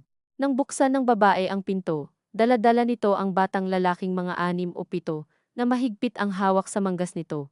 Wala namang malaking eksena. Walang kagyat na, ito ang buhay naming bago at pagkatapos. Naupo lamang sila sa sala, pinainom ng malamig na tubig, pinakain ng biskwit, at nagsimula ang usapan sa mga simpleng bagay sa traffic sa bayan, sa init ng hapon, sa kung gaano kabilis tumaas ang presyo ng gatas. Naunahan pa ng bata ang bigat ng usapan nang itanong nito kay Joel kung marunong itong magpalipad ng saranggola, at sa hindi inaasahang tanong na iyon ay nakita ni Livia kung paano bahagyang lumambot ang mukha ng asawa. Iyong uri ng paglambot na dati masakit tingnan, dahil pakiramdam niya'y nakalaan iyon para sa mga batang iba sa kanya. Ngunit ngayon ay may ibang anyo, hindi na panghihinayang lamang kundi pag-uusisa sa kung anong klaseng lambing ang maaaring mabuo kapag hindi takot ang nauuna. Nang makatulog sa sofa ang bata, saka nagsimulang magsalita ng mas diretsyo ang babae, si Celia. Hindi ito gumagamit ng malalaking salita. Mas magaan pa nga sa inaasahan ni Livia ang tinig nito, pero marahil dahil doon mas tumatama ang katapatan. Noong una, sabi ni Celia, akala ko ang pinakamahirap ay ang proseso, hindi pala. Ang pinakamahirap, iyong pagharap sa mga bahaging akala mo malinis na pero hindi pa pala. Tahimik na nakinig si Livia. Anong ibig niyong sabihin? Tanong niya. Ngumiti ng kaunti si Celia, iyong ngiting hindi masaya kundi sanay sa lumang hiya. Iyong selos. Iyong takot na baka isang araw hanapin niya ang pinanggalingan niya at doon mo ma-realize na panghiram ka lang palang bahay. Iyong kahihiyan kapag napansin mong may kilos siya na hindi mo maunawaan at ang unang pumapasok sa isip mo ay kanino niya kaya nakuha ito, na para bang may karapatan kang mapikon sa isang kasaysayang hindi naman ikaw ang bumuo. Naramdaman ni Livia ang bahagyang pag-init ng mukha niya, hindi dahil eksaktong ganoon ang naisip niya noon, kundi dahil may bahagi roon na marunong siyang kilalanin. At pagkatapos, mahina niyang tanong. Pagkatapos, sagot ni Celia. May mga araw na mahal mo lang siya at wala kang iniisip. Tapos may mga araw na bumabalik lahat ng pangit sa loob mo at kailangan mo ulit pumili kung sino ang susundin mo. Tahimik si Joel sa tabi niya, marahil dinadala rin ang sariling bersyon ng sinabi nito. Hindi siya fairy tale, dagdag ng asawa ni Celia, isang lalaking payat na halos hindi nagsasalita kanina ngunit mahinahon ang mga mata. At hindi rin siya kabayaran. Kapag pumasok kayo riyan para ayusin ang hiya nyo o sagutin ang pressure ng pamilya, may batang unang masasaktan kapag nagkaproblema kayo. Umangat ang tingin ni Livia sa nakatulog na bata sa sofa, isang paa ay nakalaylay at ang bibig ay bahagang nakanganga sa tulog.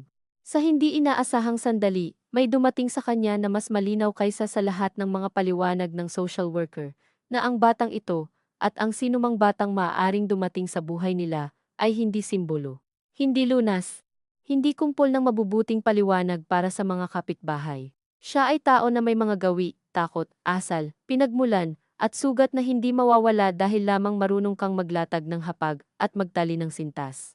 Nang umuwi sila ni Joel, mas tahimik pa sila kaysa noong galing munisipyo, ngunit iba ang katahimikan na ito. Hindi ito ang uri ng katahimikang umiiwas sa sugat, mas kahawig ito ng katawan na pagod matapos magbuhat ng totoong timbang, kaysa guni-guni lamang ng bigat.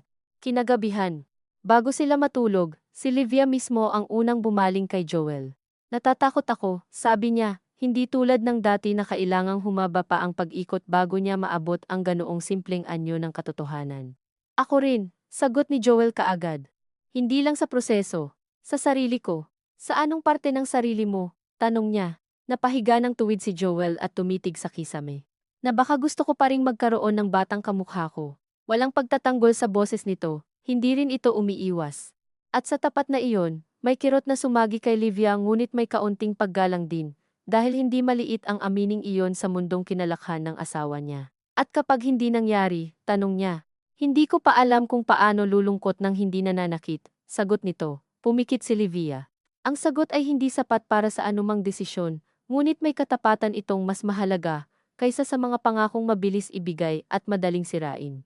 Ako naman, sabi niya pagkaraan.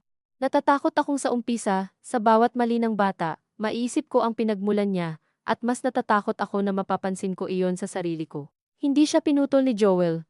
Hindi ko alam kung anong klaseng tao ako, kapag may dumating ng totoong bata sa harap ko na hindi ko galingan mahalin, para lang maipagmukha sa iba na kaya ko. Nagtagal bago sumagot ang asawa. Siguro iyon ang dahilan kaya hindi tayo pwedeng madaliin. Sa unang pagkakataon sa maraming buwan, may pangungusap si Joel na hindi nakatunog sa kanya bilang pag-iwas, mas kahawig ito ng paglalagay ng hangganan sa takot. Pag-amin na hindi lahat ng kabutihang mukhang posible ay dapat agawin agad. Sa mga susunod na linggo, hindi nila itinuloy kaagad ang aplikasyon, hindi rin nila ito inurong. Nasa gitna lamang iyon, tulad ng maraming bagay sa buhay, na hindi kayang umayon sa mga malinaw na anyong gusto ng mga tao. Minsan, may seminar schedule na nakapaskil sa folder at parehong napagkakasunduan nilang hindi pa. Minsan naman, si Joel ang magtatanong sa hapunan, gusto mo bang i-check ulit kung kailan susunod? At si Livia ay hindi na matutuliro sa simpleng tanong na iyon, dahil alam niyang hindi iyon lihim na pasya. Sa bahay, unti-unti ring nagbago ang kilos ni Aling Narda, hindi sa paraang malaki at kapansin-pansin, kundi sa maliliit na ugaling dati-rati puno ng pakahulugan. Hindi na ito nagkukwento ng mga babaeng nanganak ng late, hindi na rin ito dinadala ang usapan sa apelido, kapag may reunion o may dumarating na bisita. May isang hapon pa nga na nang may dumaan na kapitbahay, at nagtanong sa sala, wala pa rin ba kayong balita? Si Aling Narda mismo ang sumagot bago pa makaimik si Livia, hindi naman lahat ng balita kailangang ibinabalita. Nasa kusina si Livia noon at hindi niya nakita ang mukha ng kapitbahay, ngunit sa simpleng pangungusap na iyon, ay may kung anong tila dumausdos sa loob niya, hindi lubos na kapatawaran, hindi rin saya, kundi pagkilalang may mga tao pa lang kahit matanda na ay natututo pa ring umatras mula sa dati nilang ginagawa. Hindi lahat ng araw ay naging maayos. May mga gabi pa rin na natatalo si Livia ng lumang pait kapag nakikita niyang matagal hawak ni Joel ang anak ng kapitbahay sa tapat, o kapag may naririnig siyang huni ng telepono nito at naiisip, nang walang basehan, na baka may kausap na naman itong iba tungkol sa mga bagay na dapat sa kanila lang. At sa bawat sandaling nahuhuli niya ang sariling bumabalik sa ganoong pag-iisip, may dagdag na pagkadismaya sa sarili, dahil malinaw na sa kanya ngayon na hindi lang ang usapin ng bata ang lamat, pati ang ugali niyang magtago sa pag-aalala, bago pa man mangyari ang bagay ay kailangang harapin. Si Joel din ay hindi laging naging matatag sa bago nilang paraan ng pag-usap. Minsan, isang gabi matapos ang mahabang araw sa bodega, naputol ang pasensiya nito nang sabihin ni Livia na ayaw niyang pumunta sa family lunch kina Maris dahil pagod siya. Hindi naman lagi tungkol sa'yo ang mga tingin ng tao, bigla nitong sabi, marahil dala ng pagod at aligagang hindi na naisala. Tahimik si Livia sa unang 2 segundo, saka unti-unting bumaba ang tinidor sa kamay niya. Dati, mauuwi agad iyon sa malalim na tampuhan. Ngayon, mas malinaw sa kanya ang aktuwal na sakit. Hindi ang pangungusap lang, kundi ang dali pa ring maabot ng asawa ang lumang paraan kapag kapos sa lakas. Alam ko, sabi niya, at hindi rin lagi tungkol sa pagod mo ang dahilan para makasakit ka. Natigilan si Joel, walang sumunod na sigaw. Maya-maya, siya na rin ang unang bumawi, pasensya na. Hindi malaki ang ginawa ng tawad na iyon, ngunit hindi rin maliit. Sa pagsasama nilang matagal nang nag-ipon ng mga pagkukulang, ang mabilis na pagkilala sa mali ay hindi palunas, pero malinaw na pagbabago. Pagdating ng Nobyembre, dumalang ang ulan at mas madalas magbukas ang bintana sa umaga para pumasok ang hangin. May mga araw na si Livia ay nananahi ng maluwag na laylayan ng mga lumang damit sa sala habang nanonood si Aling Narda ng game show. At sa payak na tagpong iyon ay naiisip niyang ang buhay pala ay kayang magpatuloy kahit walang desisyong nalalagdaan kaagad. Dati, iisipin niyang ang hindi pag-abot sa isang malinaw na sagot ay kabiguan. Ngayon, unti-unti niyang nakikitang may mga yugto pa lang ang katapatan ay hindi nasusukat sa bilis ng loob, kundi sa pagtangging magpanggap na handa ka ng higit sa kaya mo. Isang hapon, nang dumaan si Maris para ibalik ang hiram na lalagyan, nadatnan siya nito sa sala na nakabukas ang folder ngunit nakatingin lamang sa labas ng bintana. Akala ko tuloy-tuloy na kayo, sabi ng hipag, walang paninisi, may simpleng pagtataka lamang. Hindi pa, sagot ni Livia, baka akala mo sayang ang oras. Umupo si Marise at inayos ang buhok ng anak na nasa sahig at abala sa pangkulay. Sayang ang oras kung nagpapanggap kang buo ang loob mo kahit hindi pa, sabi nito, masayang iyon. Tumango si Livia. At sa sandaling iyon ay naisip niyang marahil mas naging totoo ang pakikitungo niya kay Maris ngayong hindi na ito naroon bilang isa pang ina, na may bagay na wala siya, kundi bilang babae ring may sariling pagod at sariling paraan ng pagkalito sa loob ng pamilya. Minsan, dagdag ni Marise, akala natin ang desisyon ang pinakamahirap, pero ang totoo, madalas ang pinakamahirap ay ang hindi gamitin ang desisyon bilang paraan para makatakas sa hiya. Nang umalis ang hipag, matagal nakaupo si Livia sa sala habang papalubog ang liwanag sa dingding. Bumalik sa isip niya ang lahat ng umikot sa mga nakaraang buwan, ang ikalawang tasa sa mesa, ang pakikipag-usap sa social worker, ang bahay ni Celia, ang pag-amin ni Joel tungkol sa batang kamukha niya, ang sariling takot niya sa mga pangit na kaisipang hindi mawawala sa isang magandang intensyon lamang. Wala namang iisang malaking aral sa lahat ng iyon. Walang biglang linaw na parang sa teleserye. Mas kahawig ito ng pag-unawa sa isang tela mula sa likod, buhol-buhol, may sinulid na nakausli, at tanging kapag hindi mo pinipilit na gawing maayos agad, saka mo napapansing may pattern palang unti-unting lumilitaw. Sa dulo ng taong iyon, isang seminar na naman ang inanunsyo sa munisipyo. Nakadikit ang petsa sa maliit na papel sa loob ng folder. 2 araw iyong nasa lamesa, bago may magsalita, si Joel ang unang nagtanong. Gusto mo bang pumunta, para makinig lang? Hindi siya sumagot agad. Tinitigan niya ang petsa, pagkatapos ang sariling mga kamay, na may bahagyang gaspang sa daliri mula sa sabon at paghuhugas ng palayo. Naramdaman niyang mula sa kusina, kahit hindi lumilingon, ay alam ni Aling Narda na may usapan sa mesa ngunit pinipili nitong huwag makisali. Iyon pa lamang ay isa ng pagbabago na hindi niya basta minamaliit. Hindi ko alam, sabi niya sa wakas, hindi nabigo ang mukha ni Joel. Hindi rin ito namilit. Sige, sabi nito. Hindi pa sagot iyon. Napatingin siya rito at nakita niyang nauunawaan nga nito ang ibig sabihin. Hindi pa sagot, hindi pagtanggi, hindi pangako. Isang puwang lamang na hindi niya kailangang punuin para gumaan ang loob ng iba. Nang gabing iyon, habang natutulog si Joel sa tabi niya at may mahinang ulan na nagsimulang tumama sa yero, gising pa si Livia at nakikinig sa tunog ng bahay. Ang mahinang ubo ni Aling Narda sa sala bago ito tuluyang pumasok sa kwarto. Ang pagpitik ng patak sa may bintana. Ang paghinga ng asawa niyang mas malalim kapag pagod.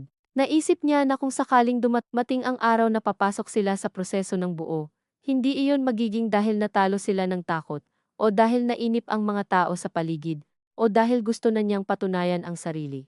Kakailanganin iyong manggaling sa mas tahimik at mas matigas na lugar sa loob, iyong handang magbukas ng bahay sa isang batang hindi utang ang pagmamahal na matatanggap niya. At kung hindi man dumating ang araw na iyon, kailangan din niyang harapin ang posibilidad na hindi lahat ng pag-aasawa ay nasusukat sa kung may batang maglalakad sa pagitan ng mga upuan sa sala. Mahirap isipin iyon ng buo. Ngunit sa unang pagkakataon, hindi niya ito iniisip na parang pagkatalo.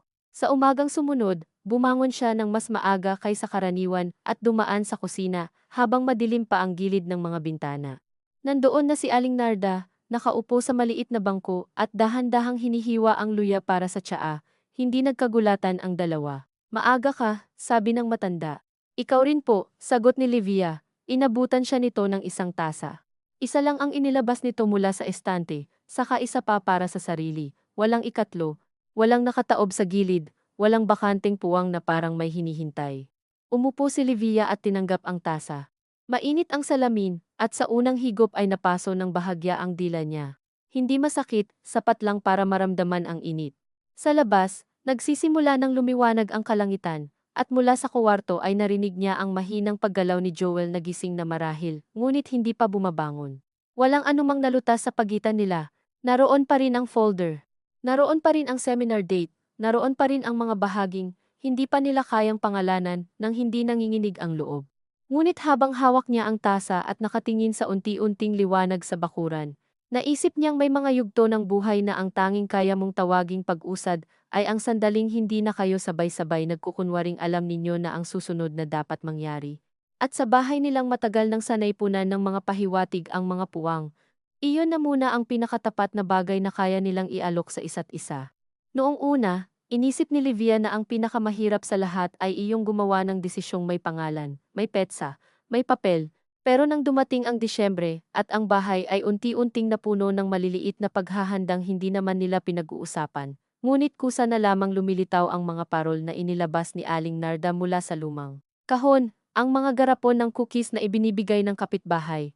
Ang mas madalas na pagpunta ni Joel sa palengke dahil masikip na ang pila, at ayaw na siyang patagalin sa init doon niya napansing may isa pang uri ng hirap na hindi agad nabibigyan ng mukha. Ang manatili sa loob ng isang tanong nang hindi ito pinipilit maging sagot dahil lamang dumarating ang pagtatapos ng taon, at parang lahat ng tao ay may likas na ugaling magbilang ng kulang bago sumapit ang panibagong buwan. Hindi naman siya biglang naging payapa. Sa katunayan, may mga araw pa ring ang folder sa cabinet ay parang humihinga kahit hindi niya nakikita, at sa simpleng pagdampot niya ng plato o pagtiklop ng damit ay sumasagi sa isip niya ang seminar date, ang home study, ang mga pangungusap ni Celia tungkol sa pagpiling magmahal, kahit may bumabalik na pangit sa loob. Ngunit may pagbabago ring hindi niya maitanggi. Hindi na niya tinatanaw ang tanong na iyon bilang isang hukom na naghihintay kung sapat ba siya o hindi. Mas kahawig na ito ngayon ng ilog na hindi pa niya alam kung tatawirin, ngunit hindi na rin niya pinipilit sabihing walang tubig roon.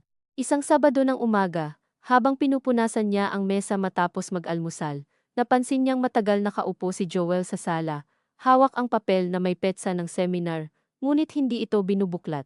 Nakatingin lamang ito sa labas, sa bakuran kung saan may dalawang pusa ng kapitbahay na nag-aagawan sa tirang isda sa tabi ng basurahan. May iniisip ka? Tanong niya. Hindi dahil gusto niyang buksan muli ang usapan, kundi dahil sa mga buwan na lumipas, natutunan niyang ang hindi pagtatanong ay hindi palaging kabaitan. Minsan, ito rin ang anyo ng pag-iwan sa isa't isa sa lumang gawin ng paghuhula. Tumingin si Joel sa kanya at saka ibinaba ang papel sa tuhod. Oo, sagot nito, pero hindi ko alam kung paano sabihin ng hindi tunog minamadali kita. Umupo si Livia sa tapat niya. Naroon si Aling Narda sa kusina, abala sa paghihiwa ng bawang para sa tanghalian. At mula sa malayo ay rinig ang radyo ng kapitbahay na tumutugtog ng lumang awiting pamasko, na bahagyang sintonado dahil sa mahinang signal. Sabihin mo lang, sabi niya, tapos bahala na tayo kung minamadali ba o hindi. Napangiti ng bahagya si Joel, iyong ngiting walang tuwa ngunit may kaunting pasasalamat sa pahintulot. Iniisip ko, sabi nito, na baka kaya tayo hindi makagalaw ay dahil hinahanap pa rin natin iyong uri ng katiyakang wala naman talagang ibibigay sa atin. Hindi agad sumagot si Livia. May katotohanan roon na hindi niya maikakaila, ngunit may bahagi rin sa kanya na mabilis pa ring mag-ingat tuwing ang asawa niya ay nagsasalita sa anyong parang mas malinaw na ang nakikita kaysa sa kanya. At anong ibig mong sabihin? Tanong niya, na baka kailangan na nating pumili kung saan tayo matatakot, sagot ni Joel, sa pagpasok o sa hindi pagpasok. Natahimik siya. Sa pinakaibabaw, maayos ang pangungusap na iyon, halos parang payo sa seminar. Ngunit sa ilalim, may mas totoo siyang narinig. Pagod na rin si Joel sa gitnang puwang na matagal nilang tinitirhan. Hindi dahil gusto na nitong tapusin ang usapan para lang matahimik ang bahay, kundi dahil may limitasyon din ang kakayahan ng tao na manatiling bukas ang isang pinto nang hindi pinapasok o isinasara. At saan ka natatakot? Mahina niyang tanong. Huminga ng malalim si Joel bago sumagot. Sa pareho, sabi nito. Pero mas natatakot akong hayaan tayong masanay na lang sa ganito. Tapos balang araw iisipin nating may pinanghawakan pala tayong buhay. Dahil hindi tayo marunong mamili, hindi kaagad nakasakit sa kanya ang sinabi nito. Sa halip, may dumaang sakit na mas tahimik at mas malalim dahil may bahaging kilala niya iyon sa sarili. Sa dami ng beses na ginamit niya ang pag-iingat para hindi mapahiya, hindi rin ba't unti-unti niyang napagkakamalang kabutihan ang simpleng hindi pagkilos. Hindi ibig sabihin na dahil hindi pa tayo pumipili, wala na tayong ginagawa. Sabi niya, bagaman habang sinasabi niya iyon ay alam niyang bahagi iyon ng pagtatanggol sa sarili. Alam ko, tugon ni Joel. Pero ayoko ring gumising isang araw na ang tanging dahilan kung bakit hindi tayo sumubok ay dahil takot tayong makita ang pinakapangit sa sarili natin. Napayuko si Livia. Ang totoo, iyon nga ang kinatatakutan niya. Hindi ang proseso lamang. Hindi ang mga tao. Kundi ang pagharap sa posibilidad na may mga damdaming mapapansin siya sa sarili na hindi tugma sa bersyon ng babaeng nais niyang paniwalaan. At kung makita nga natin, tanong niya pagkaraan, anong gagawin natin doon? Matagal bago sumagot si Joel. Siguro, sabi nito, doon magsisimula ang totoong trabaho. Hindi sa papel, sa tanghaling iyon, wala silang napagdesisyonan. Ngunit nang sumunod na linggo at dumating ang araw ng seminar, hindi na nagtanong si Joel kung gusto ba niyang pumunta. Basta sinabi nitong, aalis ako ng alas 9, kung sasama ka, maghanda ka bago mag-alas 8:30. Wala iyong kapritsyo, wala ring suhol o lambing. Para sa ibang babae, marahil maririnig iyon bilang pag-aangkin o panunulak. Ngunit sa pandinig ni Livia, may ibang anyo ito, unang beses sa mahabang panahon na may hakbang si Joel na hindi lihim at hindi rin umaasa sa kanya para buhatin ang buong bigat ng direksyon. Hindi siya sumagot agad, tanging ng umaga na ng seminar, habang inilalagay niya ang mga kutsara sa lalagyan matapos maghugas, saka lamang niya narinig ang sarili. Sasama ako, sabi niya. Sa kusina, bahagyang huminto ang paggalaw ni Aling Narda sa pagtimpla ng kape, ngunit hindi ito lumingon. Hindi rin ito nagsalita. At sa simpleng hindi pagharap na iyon, may kakaibang respeto na dati wala. Sa biyahe papunta sa munisipyo, hindi sila gaanong nag-usap ni Joel. Marami ng tao sa jeep. May batang nakatulog sa kandungan ng lola nito. May lalaking amoy pawis at yosi na antok ang mata. May magkasintahang hindi halos nagsasalita, ngunit magkadikit ang mga daliri. Naisip ni Livia na ang tahimik pala ay hindi laging tanda ng lamat. May mga katahimikan ding produkto ng kabisaduhan, ng pagod, ng simpleng presensyang hindi kailangang punuin ng salita sa bawat saglit. Ngunit may pagkakaiba pa rin ang katahimikang ito sa dati nilang katahimikan ni Joel. Dati, may pagtatago. Ngayon, may pakiramdam lamang ng paghawak sa isang bagay na masyadong mabigat para pag-usapan habang umuuga ang jeep sa bawat lubak. Sa seminar room, may iba pang mag-asawang dumating. May ilan na halatang mas matanda sa kanila. May mukhang bagong kasal pa lamang. May babaeng mag-isa na marahil ay may asawa, ngunit nasa trabaho. May lalaking napakatikas ng tindig na parang dumating sa panayam sa bangko at hindi sa ganitong usapan. Walang espesyal sa kanilang pag-upo sa plastik na silya, ngunit nang maupo si Livia sa tabi ni Joel at ilapag ang bag sa kandungan, may kakaibang uri ng kabigatan sa dibdib niya na hindi naman eksaktong takot. Mas malapit iyon sa hiya na unti-unting nawawala sa pagiging nakakatago nito. Sa wakas, narito sila sa isang silid, kung saan wala ng kabuluhan ang magkunwaring tungkol sa iba ang lahat. Nagsimula ang seminar sa mga salitang formal, welfare, permanency, adjustment, attachment, trauma-informed care. Sa unang bahagi, halos lumulutang lamang ang isip ni Livia sa mga terminong iyon. Ngunit nang magsimulang magsalita ang facilitator tungkol sa kung paanong ang pag-aampon ay hindi lamang pagdadala ng bata sa bahay, kundi pag-anyaya sa kasaysayan nito na pumasok din sa inyo, may kung anong dumiretso sa kanya na hindi na dumaan sa hiya o depensa. May mga batang hindi agad marunong magtiwala, sabi ng babae sa harap. May mga batang mapapakapit ng sobra, meron namang lalayo. May mga pag-uugali silang hindi laban sa inyo, pero maaaring maramdaman ninyong tungkol sa inyo. Kung hindi malinaw sa inyo kung bakit ninyo ito gustong gawin, sa mga araw na mahirap, baka bata ang pagbuhusan ninyo ng kalituhan na kayo mismo ang may dala. Hindi man niya tinitingnan si Joel, naramdaman niyang bahagyang gumalaw ito sa tabi niya, marahil tumama rin, napahawak si Livia sa ballpen na hindi naman niya ginagamit. Sa loob ng ilang segundo, may sumikdo sa kanya na halos gusto niyang tumayo at umalis, hindi dahil mali ang naririnig niya, kundi dahil masyado itong tama sa paraang walang maipangtatalo ang ilang buwan niyang pag-iingat. May bahagi pa rin palang gusto niyang sumubok hindi lamang dahil handa siyang magbigay, kundi dahil sawang-sawa na siyang mabuhay sa anyo ng kakulangan. At kapag pinagsama ang pagnanais na magmahal at pagnanais na tumigil ang hiya, mahirap tukuyin kung alin ang mauuna sa mga araw na ubos ka na. Pag-uwi nila, tahimik si Livia hanggang sa makababa sila sa jeep at maglakad sa makipot na daan papunta sa bahay.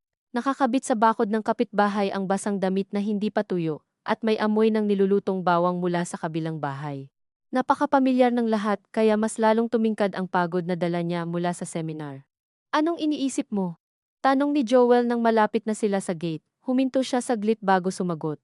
Na hindi pa ako handa, sabi niya. Tahimik si Joel. Hindi siya nito pinigilan, hindi rin agad nagsabing ayos lang. At sa hindi pag-aliw na iyon ay may kabutihang mas tapat kaysa sa mga mabilis na pampalubag. Hindi sa paraang iniisip nila, dagdag niya, hindi malinaw kung tinutukoy niya ang pamilya, ang gobyerno, o ang bersyon ng sarili niyang matagal na niyang sinusubukang patahimikin. At hindi ako papasok doon para lang patunayan na kaya ko. Bumuga ng marahan si Joel. Ako rin, sabi nito, napalingon siya rito.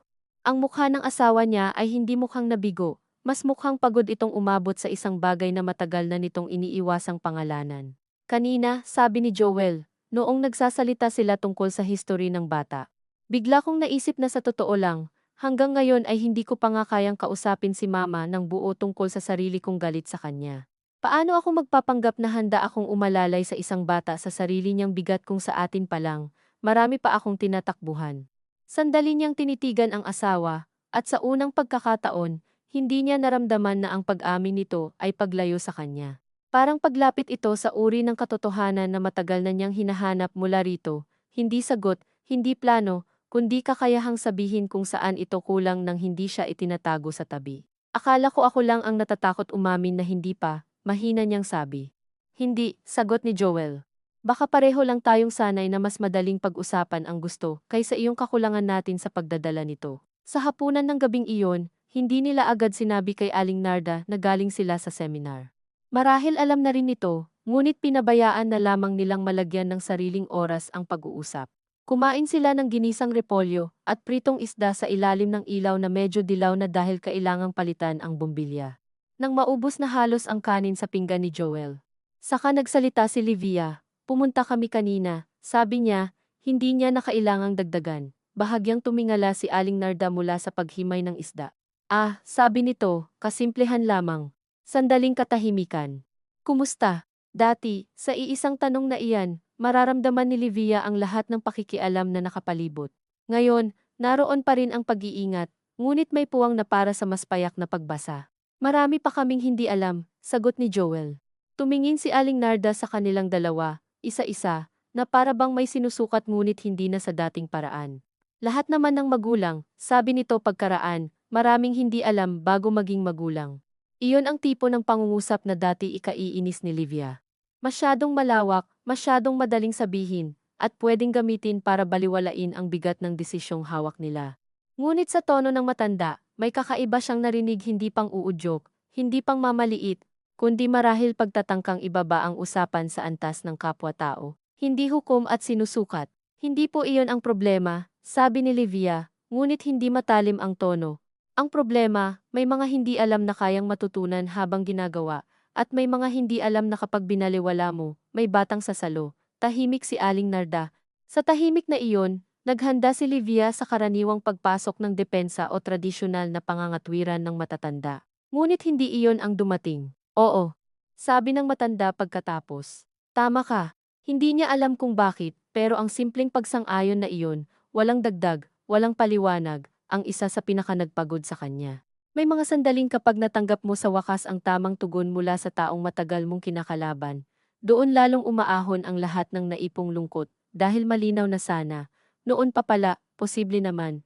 Kinagabihan, habang inaayos niya ang mga natirang pagkain sa ref, pumasok si Aling Narda sa kusina at tumayo sa gilid, hindi masyadong malapit. Livia, sabi nito. Humarap siya. Noong bata pa si Joel, patuloy ng matanda, akala ko sapat ng mahal mo ang anak mo, tapos bahala na ang ibang bagay. Hindi pala ganoon kasimple. Hindi agad sumagot si Livia. Sa likod ng pangungusap, may mga pinto siyang naramdamang bahagyang nagbubukas. Hindi sa anyong revelasyon o malaking sikreto, kundi sa mas ordinaryong paraan ng pagtanda, iyong dumarating ang ilang pangungusap, kung kailan huli na para ituwid ang lahat pero hindi pa huli para humawak ng kaunting katotohanan. Marami akong pagkakamali sa pagpapalaki sa kanya, sabi ni Aling Narda. At siguro dahil doon, akala ko kung may bata sa bahay, may maaayos pa ako. Mali rin siguro iyon. Naramdaman ni Livia ang pagbigat ng dibdib sa hindi niya inasahan. Hindi niya akalaing ang matagal niyang pinangalanang pagnanais ng biyenan para sa apo ay may bahaging nakaugat din sa pagsisising hindi nito masabi ng direkta sa sariling anak. Hindi iyon biglang nagpabait sa lahat ng sakit na naidulot nito. Ngunit muli, binago na naman nito ang anggulo ng sugat. Hindi naman po bata ang dapat mag-ayos ng matatanda, sabi niya matapos ang ilang sandali. Oo, sagot ni Aling Narda. At hindi rin siya dapat ipantapal sa mga bitak na kami ang gumawa. Walang luha. Walang madramang yakap, ngunit sa pagkakatayo nilang dalawa sa kusina, may kung anong tahimik na lumipat mula sa pagitan nila hindi kapatawaran ng buo, marahil hindi pa. Ngunit isang uri ng pag-amin na pareho silang matagal nang naglalagay ng maling trabaho sa balikat ng isang batang wala pang ang pangalan. Sa sumunod na mga araw, nagbago ang bahay hindi sa paraang mapapansin agad ng bisita, kundi sa maliliit na kabisaduhan. Inalis ni Joel ang folder mula sa cabinet at inilagay sa ilalim ng drawer ng lumang mesa, hindi itinatago ngunit hindi na rin nakahain na parang santong hinihintayan ng sagot. Walang nagkomento roon. Isang gabi, may tumawag si Maris para tanungin kung kumusta ang seminar. Sinagot ni Livia ng payak, pumunta kami, hindi pa kami handa. Naghintay siya ng panghihinayang, ng pang-udyok, ng tipikal na baka naman sayang ang oras. Ngunit si Maris ay nagsabi lamang ng, mabuti at alam ninyo. Pagkababa ng tawag, matagal niyang hawak ang telepono, iniisip kung gaano karaming taon ang nasayang sa pamilya nila sa pagsasalitang parang ang pag-amin ng limitasyon ay kabaligtaran ng tapang. Gayong madalas ito pala ang pinakatapat na anyo nito. Pasko na nang tuluyang bumigat ang hangin sa bahay sa ibang paraan, hindi na dahil sa usapin ng bata, kundi dahil sa pagsasanay na muling tumira sa pang-araw-araw na hindi nakasabit sa iisang desisyon. Nagsabit sila ng parol sa bintana. Nagtiklop si Livia ng mga lumang mantel, si Joel ang nag-ayos ng sirang saksakan sa sala. Si Aling Narda ay gumawa ng maliit na listahan ng ihahanda para sa Noche Buena at, sa kauna-unahang pagkakataon sa ilang taon, tinanong si Livia hindi kung anong panghimagas ang bagay sa bisita kundi kung anong gusto niyang lutuin.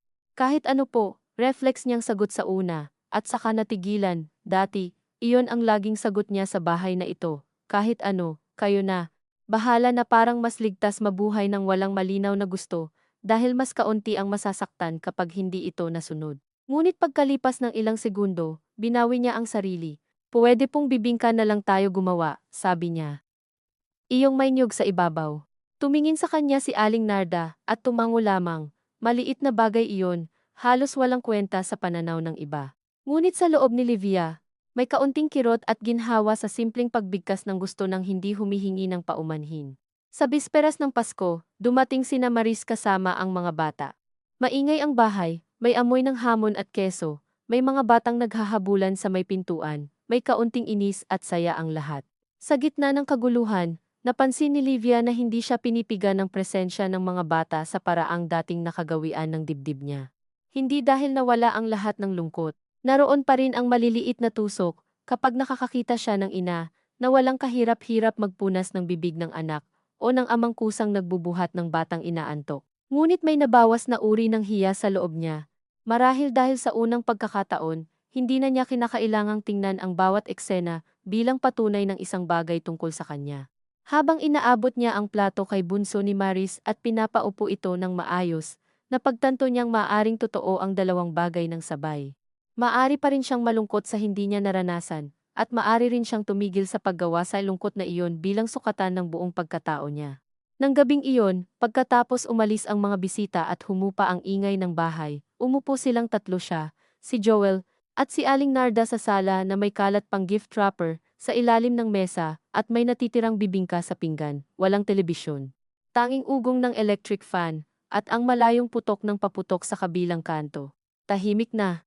Sabi ni Joel, parang wala lamang, ngunit alam ni Livia na sa bahay nilang sanay sa pahiwatig, may ibang bigat ang ganitong simpleng obserbasyon, pagkatapos ng mahabang araw. Oo, sagot ni Aling Narda, walang sumunod agad.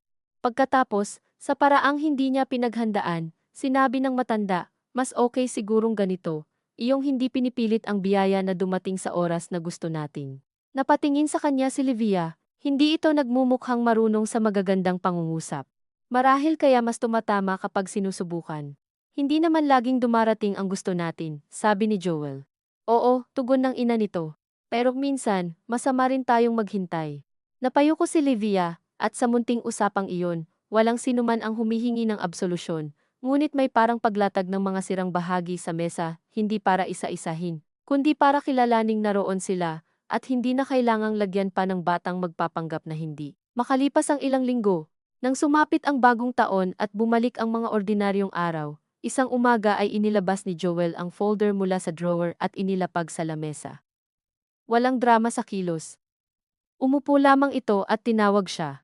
Lumapit si Livia, dala ang basang tuwalya, mula sa pagsampay. Anong meron? Tanong niya. Binuksan ni Joel ang folder, kinuha ang papel ng seminar attendance na napirmahan na nila, saka ang listahan ng susunod na hakbang. Matagal itong tumingin sa mga papel bago muling nagsalita. Ayokong itapon, sabi nito. Ayoko ring ituloy ngayon, tiningnan ni Livia ang mga papel, saka ang asawa. Ako rin, sabi niya. Walang nagbago sa loob ng bahay, nang sabihin nila iyon, walang kulog, walang biglang gaan. Ngunit may katatagan sa simpleng pasyang iyon na hindi pa niya naranasan sa mga nakaraang buwan. Marahil dahil ito ang unang desisyong hindi ginawa para takasan ang hiya, hindi ginawa para patunayan ang tapang, hindi ginawa para unahan ang panahon o patahimikin ang sinuman. Hindi ito pagsuko, hindi rin ito pag-abandona sa posibilidad. Mas kahawig ito ng paglalagay ng isang bagay sa tamang istante. Naroroon, mahalaga, ngunit hindi sentro ng bawat paghinga sa bahay. Itabi natin, sabi niya. Tumango si Joel at ibinalik ang folder sa drawer. Nang maisara ang drawer, napakaliit ng tunog nito, halos walang kabuluhan, ngunit sa dibdib ni Livia, may bahagyang paglubog ng hangin. Hindi dahil sa pagkawala ng pangarap kundi dahil sa unang pagkakataon, ay naramdaman niyang may pahintulot siyang huwag buhatin ang buong bigat ng kinabukasan sa iisang umaga lamang. Pagdaan ng mga buwan, hindi naging perpekto ang lahat. May mga pagkakataong bumabalik ang dating mga tanong mula sa ibang tao. May reunion na may tiyahing nagtatanong pa rin ng pabiro kung kailan sila susunod. May kapitbahay na mahilig magkwento ng kung sino-sinong nabuntis ng himala. May mga hapon na si Livia ay napapahawak pa rin sa dibdib kapag may nadaan ang tindahan ng mga gamit pambata, at hindi niya alam kung lungkot ba iyon o simpleng pagdampi ng isang daang hindi nila tinahak sa ngayon, o baka kailanman. Ngunit iba na siya sa paraan ng pagdadala. Hindi na niya agad kinukuha ang bawat tanong bilang personal na hatol, minsan ay nakakapagod pa rin, oo, ngunit mas madalas ay nakikita niyang ang kawalan ng sagot ay hindi automatikong kakulangan. Si Joel naman ay natutong humarap ng mas buo sa mga usapan sa bahay. Kapag may parinig ang malayong kamag-anak sa handaan, siya na mismo ang sumasagot ng payak at walang init, hindi namin kailangang magmadali.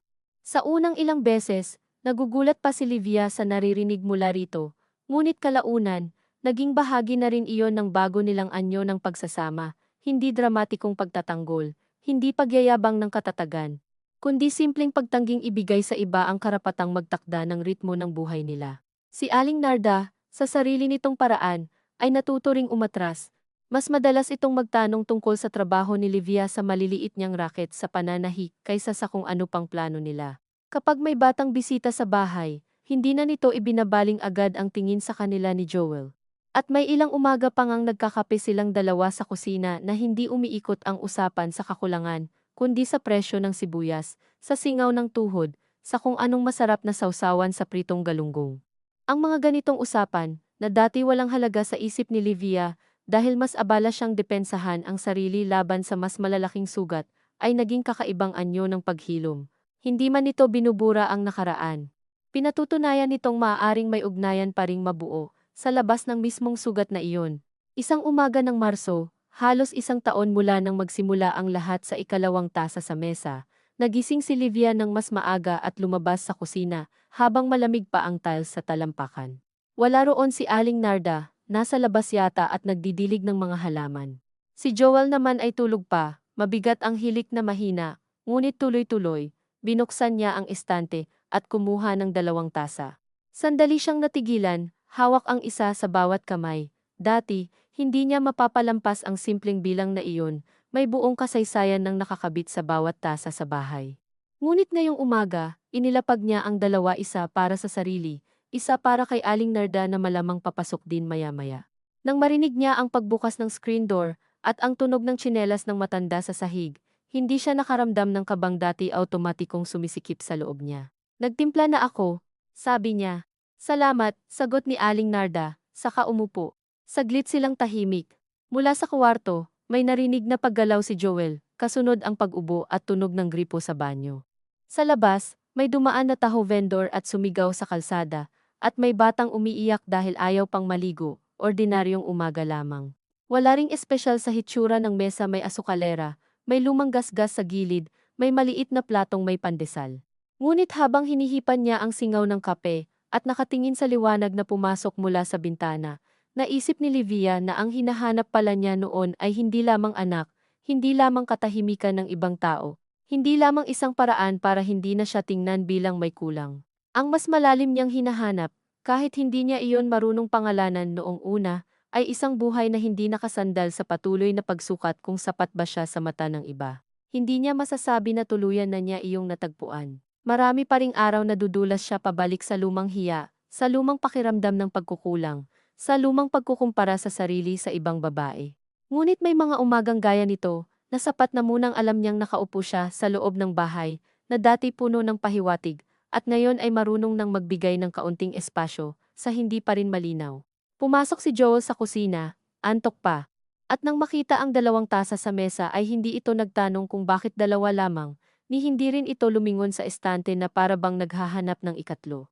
Umupo lang ito sa tabi niya, hindi sa tapat, at inabot ang pandesal. Saglit na nagtagpo ang siko nila. Wala iyong malaking lambing, ngunit hindi rin ito obligasyon.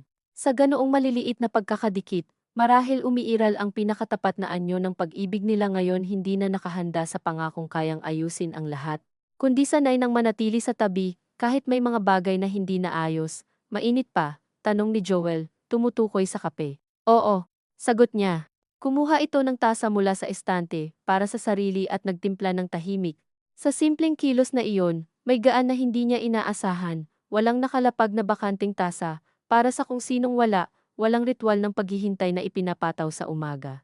Tatlo silang nasa kusina, bawat isa may sariling tasa, may sariling anyo ng pagtanggap sa mga bagay na hindi na nila kayang utusan. At nang sumilip ang araw ng mas buo sa bintana at tumama sa lamesang, ilang taon din nilang pinatungan ng samut-saring pangungusap na hindi masabi ng diretsyo, naisip ni Livia na marahil hindi lahat ng bahay na walang batang tumatakbo sa sala ay automatikong kulang. At hindi rin lahat ng pag-ibig kailangang patunayan ang sarili sa pamamagitan ng kung anong naidaragdag dito. Minsan, sapat nang matutunan nitong huwag gawing sukatan ng halaga ang mga puwang na hindi napunan, at sa loob ng ganoong pagkatuto, hindi malinis, hindi perpekto, hindi tapos may uri ng katahimikan na hindi niya hinihingi noon, ngunit siya ngayong unti-unting natututong tumanggap.